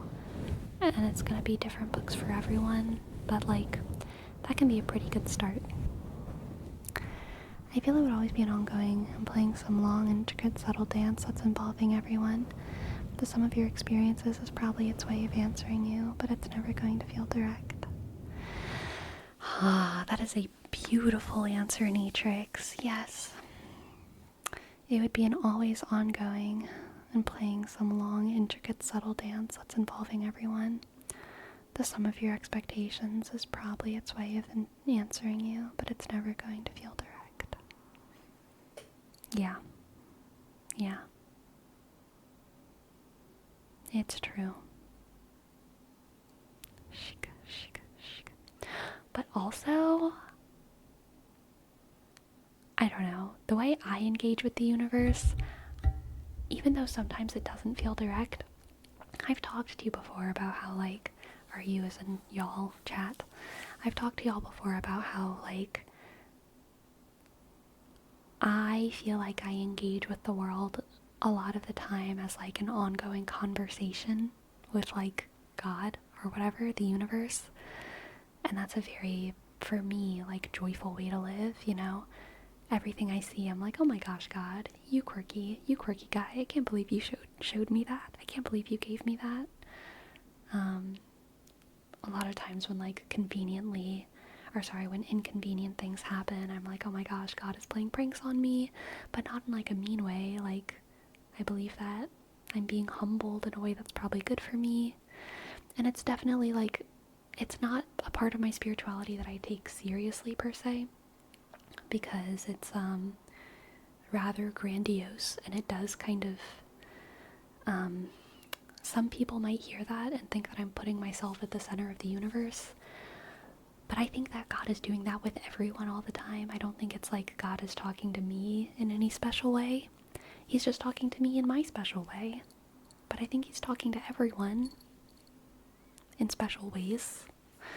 And that's one of the ways that helps me to engage with the world joyfully.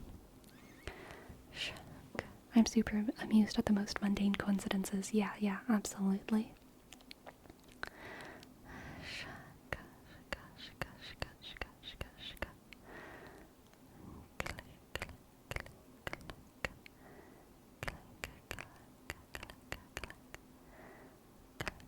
Serendipity when two leaves fall on top of each other. Yes.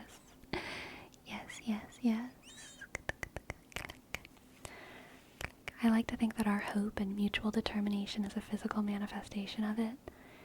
Hope, definitely. God works in mysterious ways. Ain't that the truth? Yeah.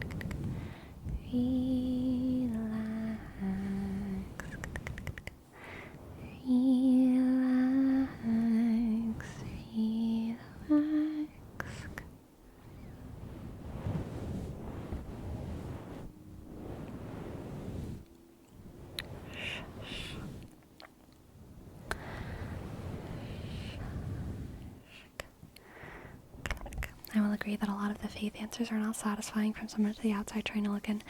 Yeah, it's just like, it's a different framework, a different reward system, so it's pretty hard to talk to someone who just has a different reward system ingrained in them.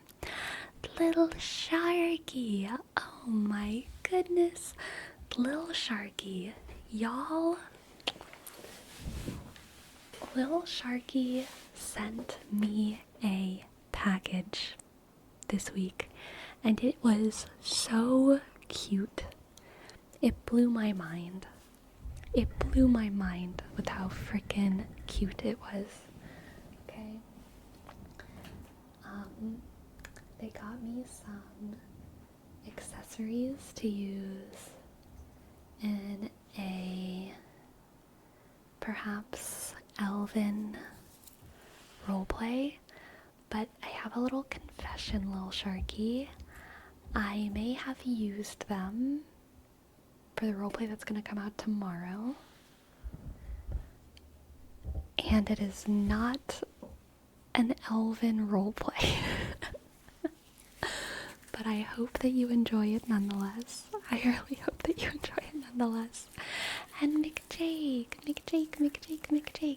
McJake. Thank you for your sub. Click, C, J, sk, A, click, K, shk, E1, 5, sk. I am legit in the gym right now, I am legit in the gym right fucking now and dying on my leg day. I was there this morning, McJake, okay? You got it. 1 more sets of squat for 8 reps. You've got it, alright? 1, 2, 3, 4, 5, 6, 7, 8. That's so few. You've got it, okay? I'll be your hype ASM artist.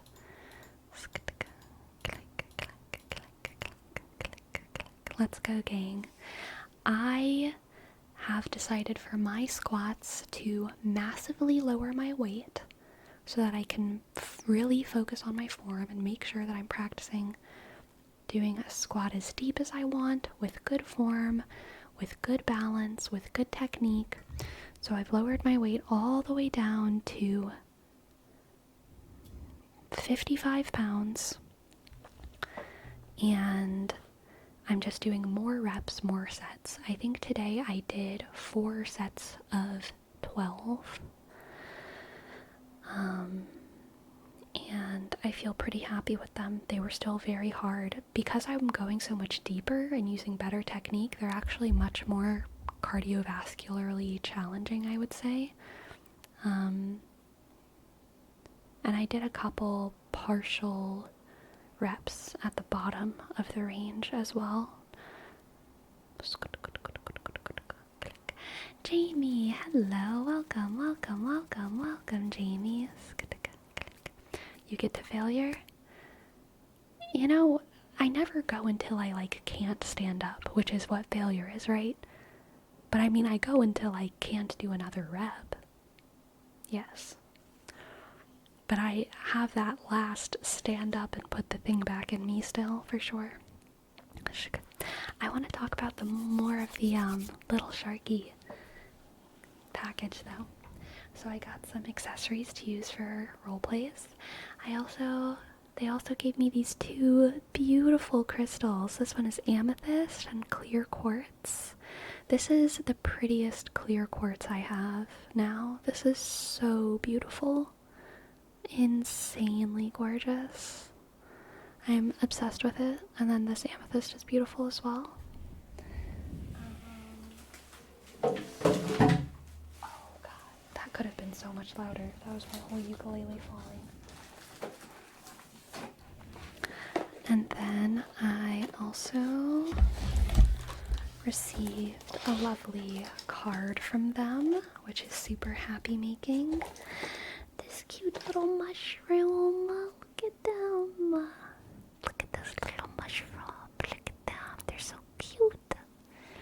Little mushroom. Some cat stickers.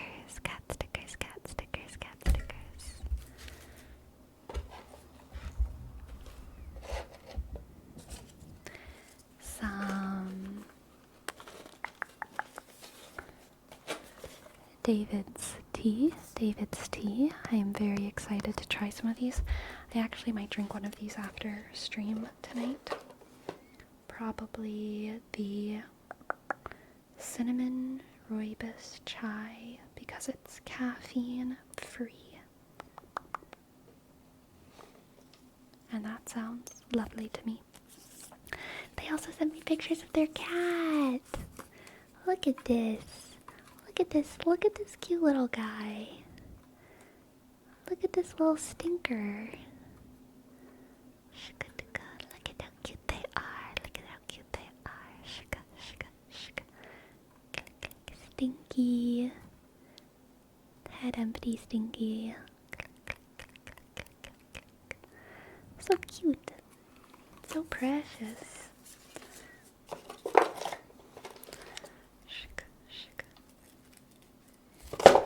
Oh, sorry if that was loud. My apologies.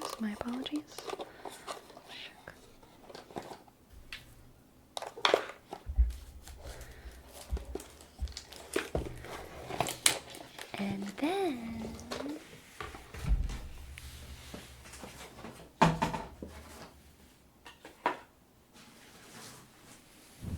they also sent me a shark Lego.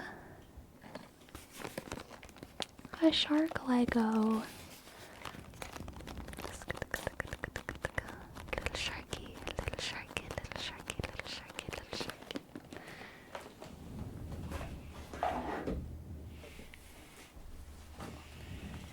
And a Pokemon Pikachu Snorlax.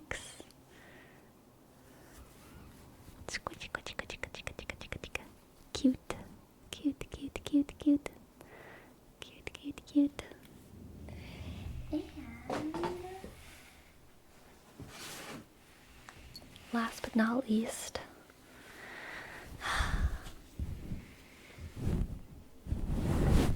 a big comfy t-shirt.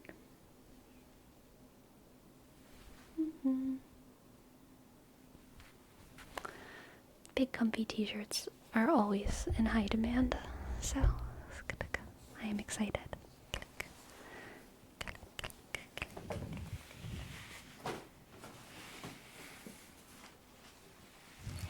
And then someone else, I had my coworker make my leg day workout today, so here it is, knee extensions, 4 sets of 10.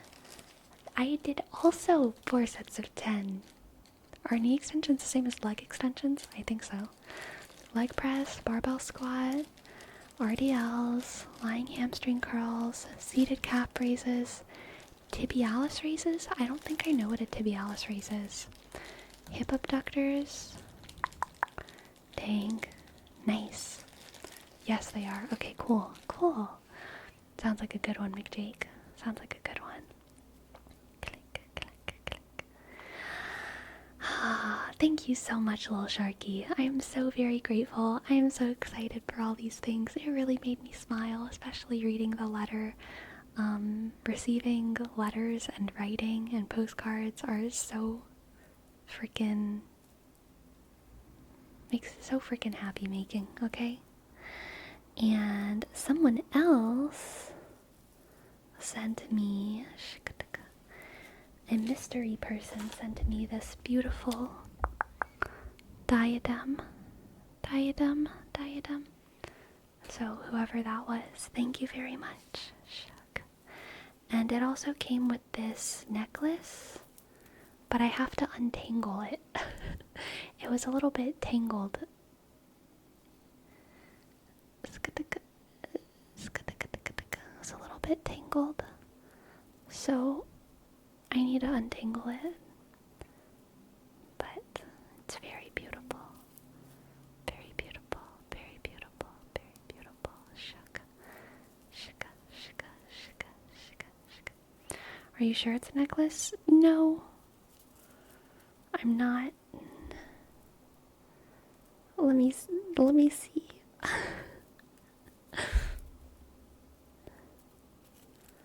I need to untangle it.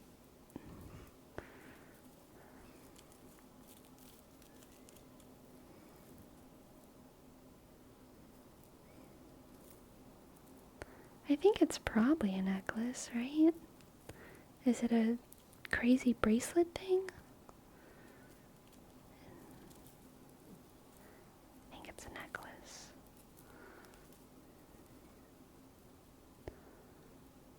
Shuck. You're very welcome, McJake. So glad to have you. I wish you some lovely music, okay?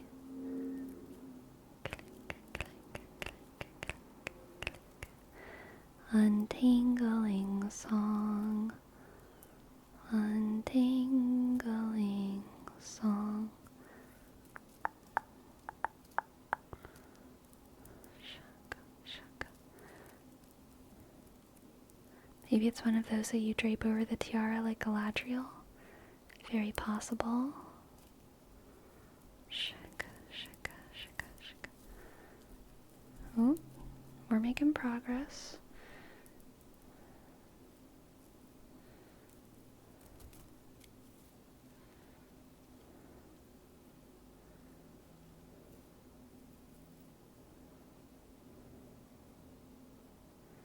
making a lot of progress here. Oh, did I just do it? Is it all done?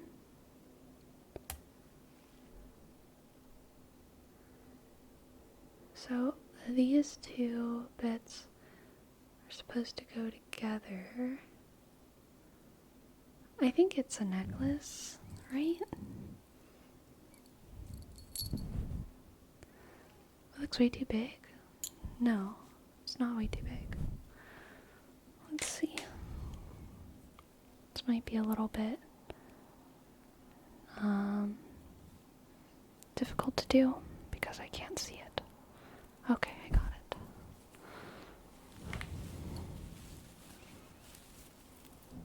I hope my hair didn't mess it up too much just now. Looks like a very complex necklace. I think you're correct. But yeah, I think it's basically supposed to be it's pretty tight actually. I think it's kind of supposed to be a choker, but it has like danglies from the sides, I think. But I'm not 100% sure, but it's beautiful. It's beautiful. It could be the thing that hangs over my head, but I'm really not sure. I will experiment with it. I definitely shouldn't wear it with the bell. Obviously, that's confusing things a little bit. So, yeah, let's see if I can unclip this, though. Can my stream camera help me?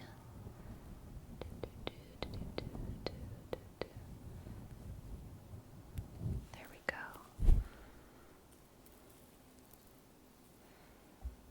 If I did it on my head, it would be like, I don't think it would be on my head. That doesn't make any sense.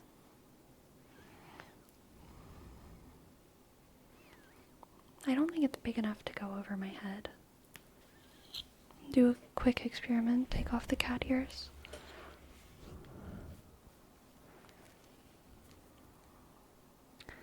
My head is bigger than my neck.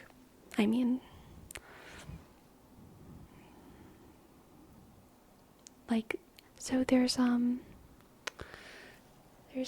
like, these two ends are supposed to clip to one another because that's the way they, or maybe not, actually, maybe not. Are they supposed to clip to the side of the tiara?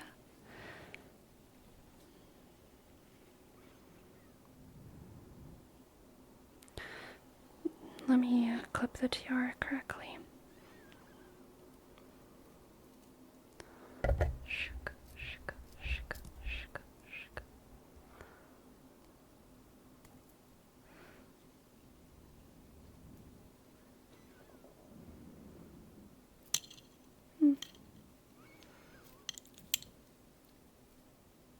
Well, they definitely go together, Nitrixs. I'm not sure if they're supposed to be literally attached, though. They might be, though. I don't know. This is difficult to do without a mirror. To attach this clip.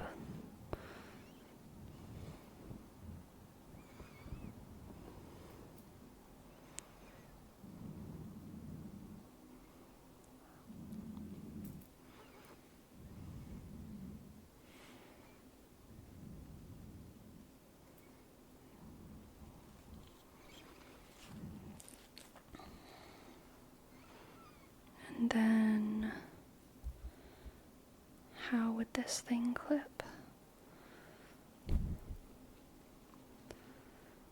Have you tried turning it on and off again?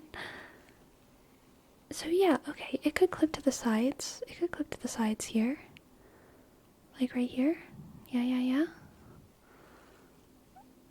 I need to seriously engage both my arms and my brain to do this correctly, I think, but it's certainly possible. I've already begun to tingle it again, unfortunately.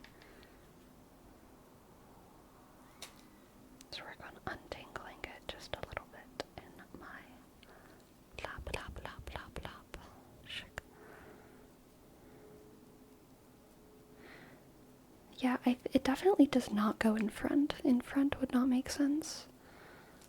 But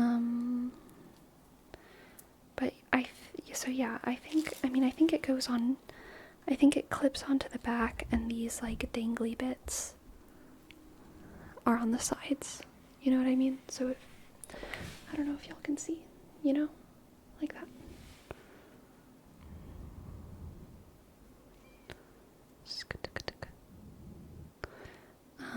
But I need to clip it, which is difficult. I need a servant. This is why queens had maidservants, okay? To clip the danglies onto the diadems.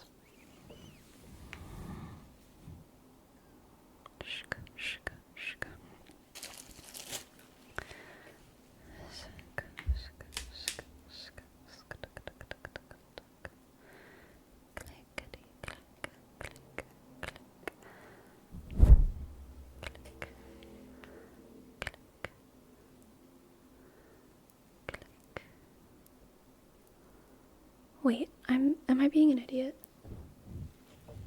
I can just take it off and do like this. And then do it in the same place on the other side. And then hopefully just lay it on my head.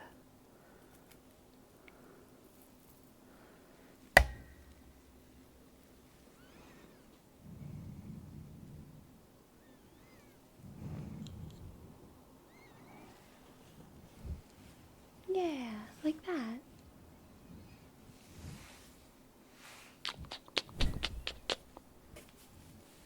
And then honestly, I feel like to wear something like this, I would want maybe just my like front danglies out and like a braid to accentuate the little, these guys, that they're not hidden in my hair.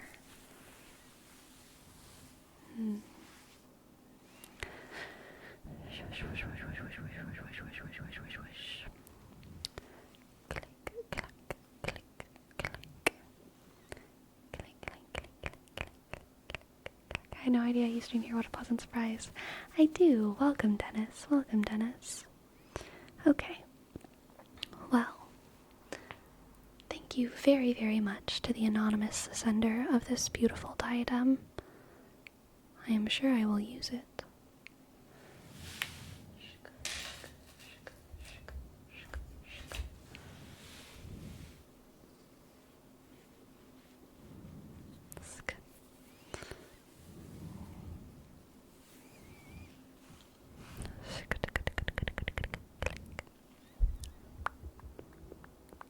Back to comfy ears, yes. Yes. Back to comfy ears. Comfy, comfy, comfy, comfy, comfy. As a comfy ears. Shika, shika, shika, shika. You've seen Arcane? Yes. Yes. I love Arcane. Shika, shika, shika, shika, shika, shika. Click, clack, click, clack. Season 2 hype. Yes. Yes. Can I request a random bread fact since you have baker's cred?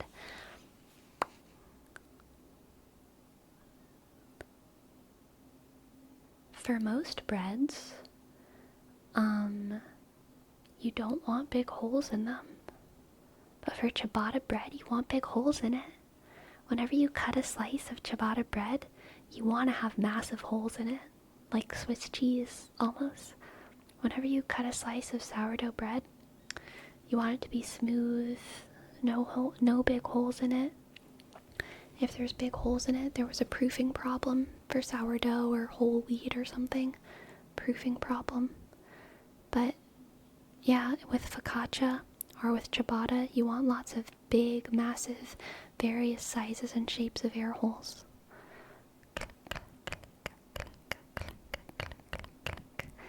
Click, click.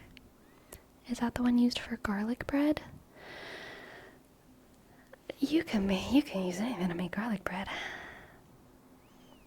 All you need to make garlic bread is garlic and bread. But it is usually a white bread. I mean, a lot of people use French bread for garlic bread, but some people, yeah, totally use ciabatta. Ciabatta is the Italian version of French bread. They're very different, but they have a similar concept, okay? It's like the long loaf, you know, the long loaf. The national long loaf. Click. Click, click, click, click. Focaccia is usually a little bit more involved than ciabatta. What's your favorite bread? I love wheat breads that have like a dried fruit and a nut in it, you know? Fake walnut bread.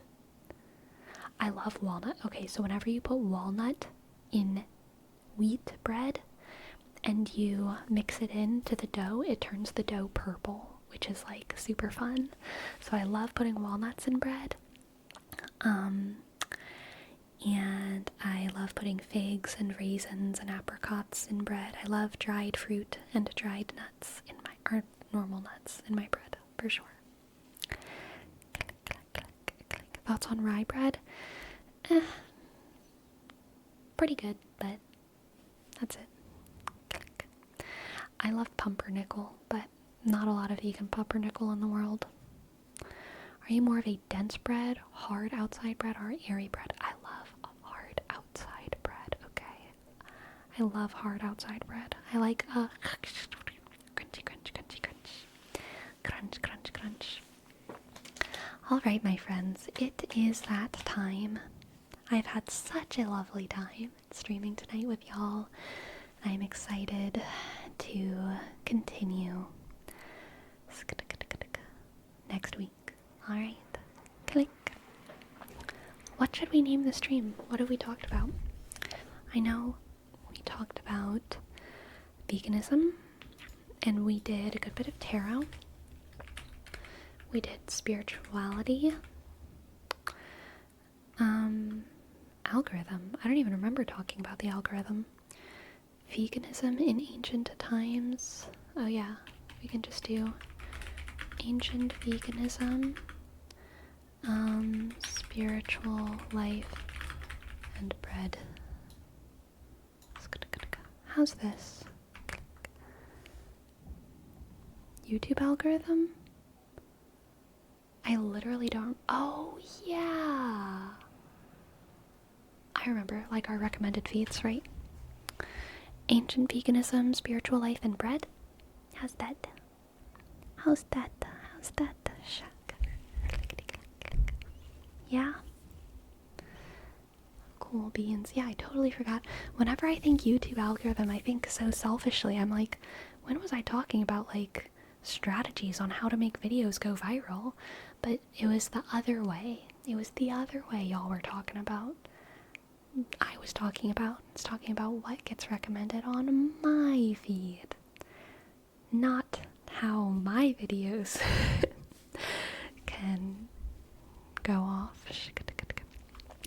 Now that I have the mixer that Nitrixs sent me, I'm super excited to get back into making some bread.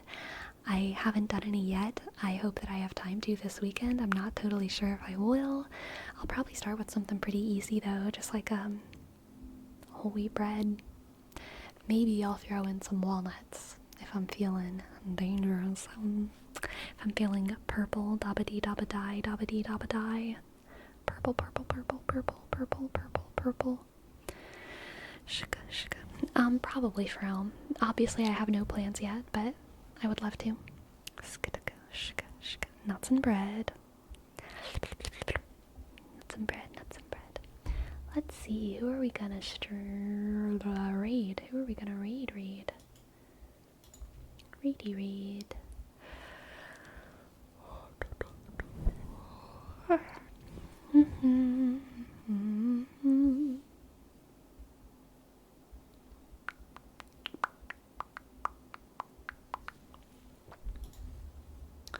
Moonling is streaming. I would love for us to go raid Moonling and lovely, beautiful musical time. Click, clack, click, clack, click, clack. Alright. Sleepy, enjoy your weekend and make the best out of busy days with family. I will. I had like a full crack up my arm. That cracked like my wrist and my elbow and my shoulder at the same time. It was intense. It's a good one. I'm excited for this weekend. I'm excited for everything that is to come. Tell your family they should play Darktide with bread. You say that as if you don't know that my entire family is all of the highest rated Darktide players on the NA server. Trust me, they are already carving up plenty before their Darktide runs, okay? Good night, everyone. I hope you sleep well. I hope you find many tingles. Many tingles in the next couple days. I hope that you enjoy the video that comes out tomorrow morning. And I hope that you love yourself, because you deserve it. Sleepy. Good night.